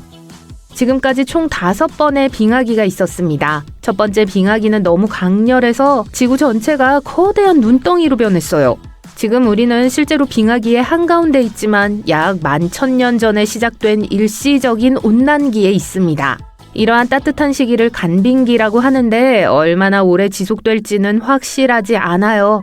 남극 대륙과 그린랜드에는 여전히 지구 담수의 75%를 보유하고 있는 거대한 빙상이 덮여 있습니다. 이것이 마침내 녹으면 현재의 빙하기가 끝날 거예요. 지구의 온도는 밀란코비치 주기라는 것에 영향을 받아요. 기본적으로 지구가 태양으로부터 받는 열의 양은 지구의 궤도, 기울기, 축의 각도에 따라 수년, 수십 년, 수천 년에 걸쳐 변화하는데 이러한 주기에는 3가지 패턴이 있습니다. 첫 번째는 20율로 지구의 공전 궤도 모양에 관한 거예요. 두 번째는 지구의 기울기와 관련이 있는 경사도입니다. 세 번째는 지구가 자전할 때 흔들리는 현상인 전진이고요. 이러한 주기의 위치에 따라 우리는 더 춥거나 더운 기온을 경험할 수 있습니다. 하지만 대륙의 위치나 대기와 같은 다른 요소들도 지구의 운명에 영향을 미쳐요. 예를 들어 우리 행성의 궤도는 완전한 원형이 아닙니다. 실제로는 달걀처럼 약간 길쭉한 모양을 하고 있어요. 즉 계절에 따라 태양에서 조금 더 가까워지거나 멀어질 때가 있습니다.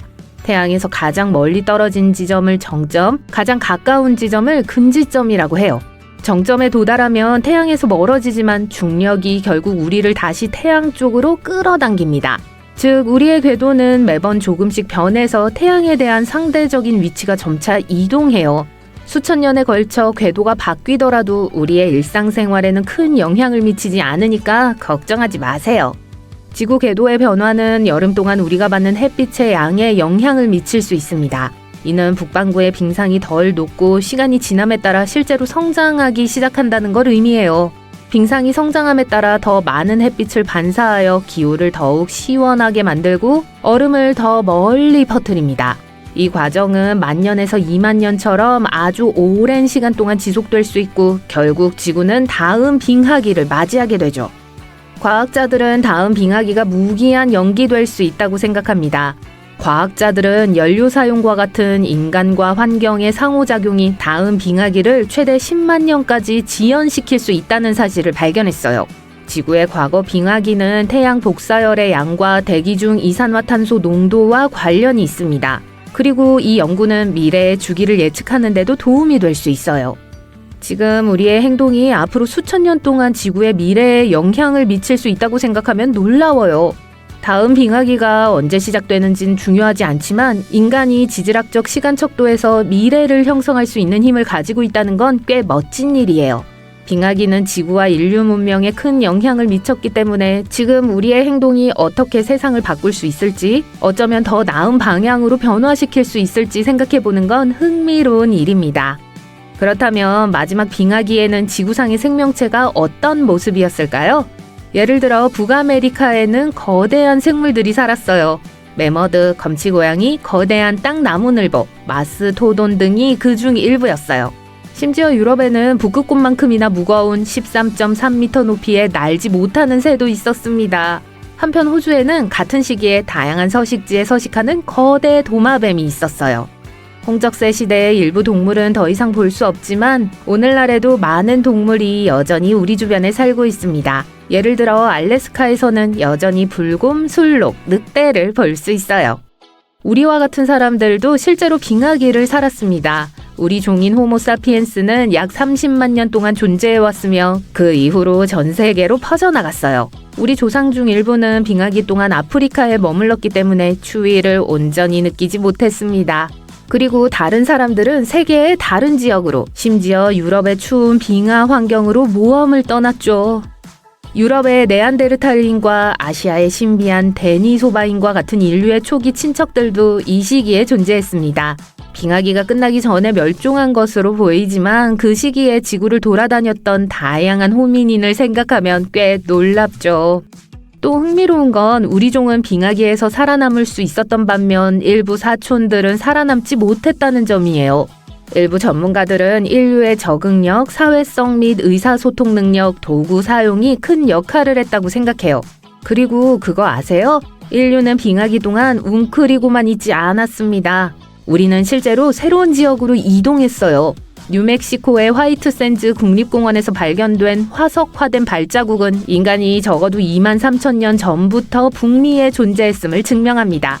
이는 마지막 빙하기의 정점에 가까운 시기죠. 본격적인 빙하기는 아직 멀었지만 미니 빙하기가 다가올 가능성이 있습니다. 일부 과학자들은 약 10년 안에 태양 활동이 현저히 감소하여 북반구의 기온이 더 낮아질 수 있다고 생각해요. 이로 인해 영국의 템즈강이 얼어붙었던 17세기 후반의 소빙하기와 비슷한 상황이 발생할 수 있습니다. 과학자들은 이러한 냉각의 원인이 무엇인지 확실하게 밝혀내지 못했지만 잠재적인 변화에 대해 생각해보는 건 흥미로운 일이죠. 우리는 전에도 해봤기 때문에 다음 빙하기를 막을 방법을 찾지 못하더라도 인류가 다음 빙하기에도 살아남을 가능성이 높다는 건 알고 있습니다. 하지만 그 대가는 엄청날 거예요. 북반구 대부분을 덮을 모든 얼음은 바다에서 만들어져야 하고 그로 인해 해수면이 낮아질 겁니다. 이는 일부 국가에게는 더 많은 땅을 의미할 수 있지만 다른 문제도 야기할 수 있어요. 해수면이 낮아지는 것은 언뜻 보기에는 좋은 일처럼 보일 수 있어요. 하지만 실제로는 몇 가지 문제가 발생할 수 있어요. 수천 년 동안 바닷물로 덮여있던 새로운 땅은 비옥하지 않을 수 있습니다.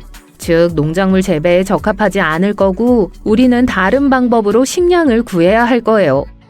인류가 처음 시작했을 때는 인구가 많지 않았고 식량도 충분했습니다. 하지만 지구상에 70억 명이 넘는 인구가 살고 있는 지금은 이야기가 달라졌어요. 모든 사람이 먹을 수 있는 충분한 식량을 확보하기 위해 우리는 지혜를 발휘해야 합니다. 역사를 통틀어 인간은 주술로부터 자신을 보호하고 단체의 일원임을 표시하고 사랑을 선언하고 사랑하는 사람에게 경의를 표하거나 단순히 자신을 표현하기 위해 문신을 해왔습니다.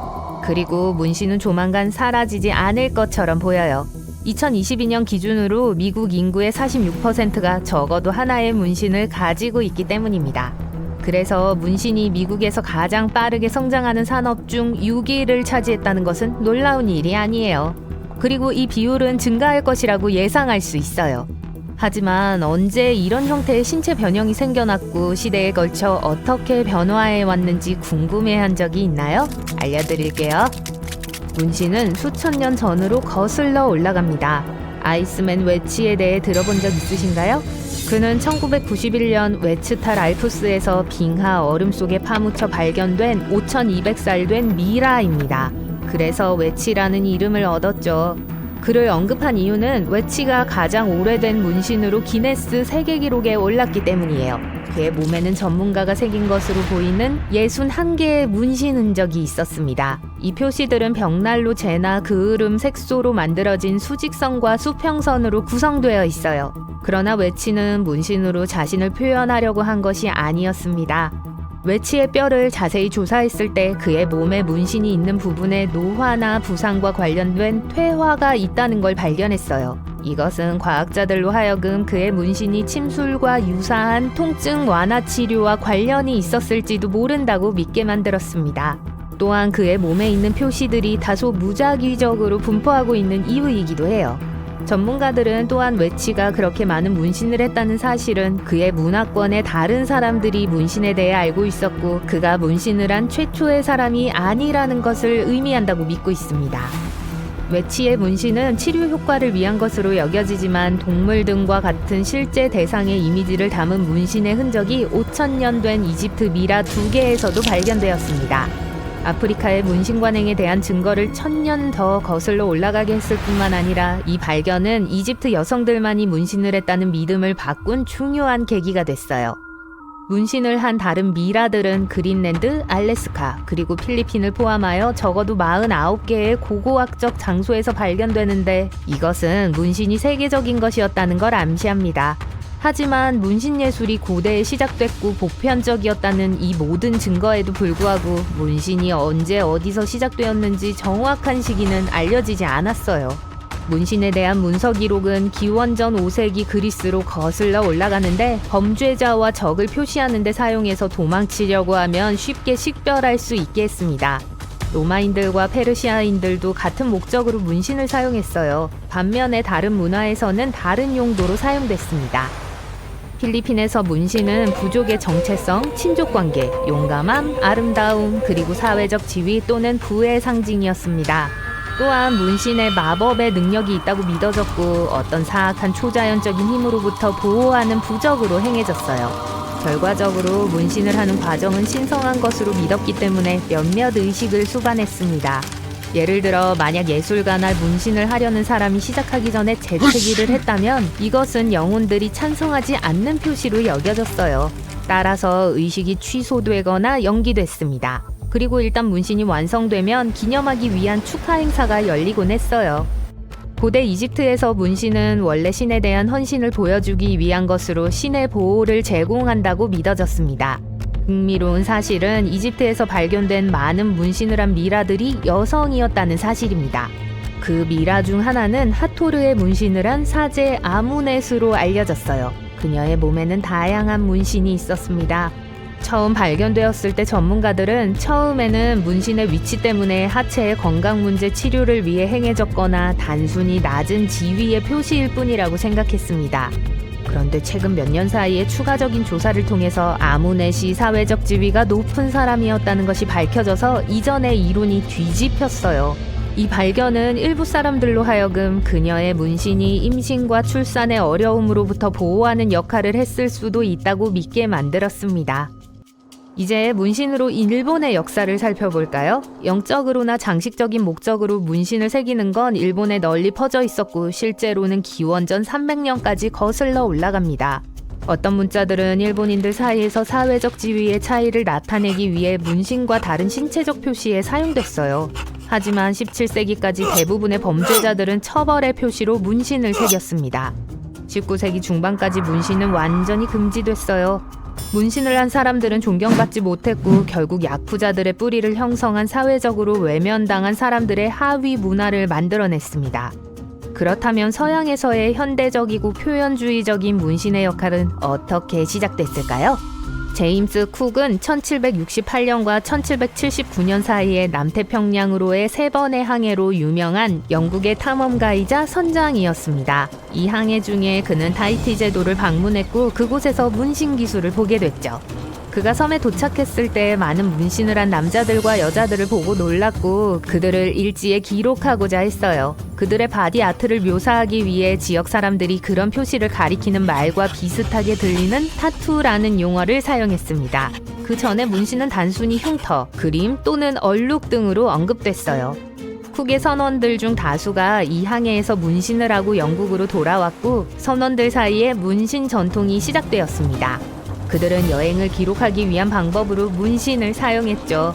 예를 들어 대서양을 성공적으로 건넜다면 닷 문신을 하고 적도를 건넜다면 거북이 등껍질 문신을 했습니다. 이렇게 전통적인 문신 스타일이 시작됐어요. 19세기까지 문신은 대부분 선원들의 전유물이었지만 영국 상류 사회에도 퍼졌습니다.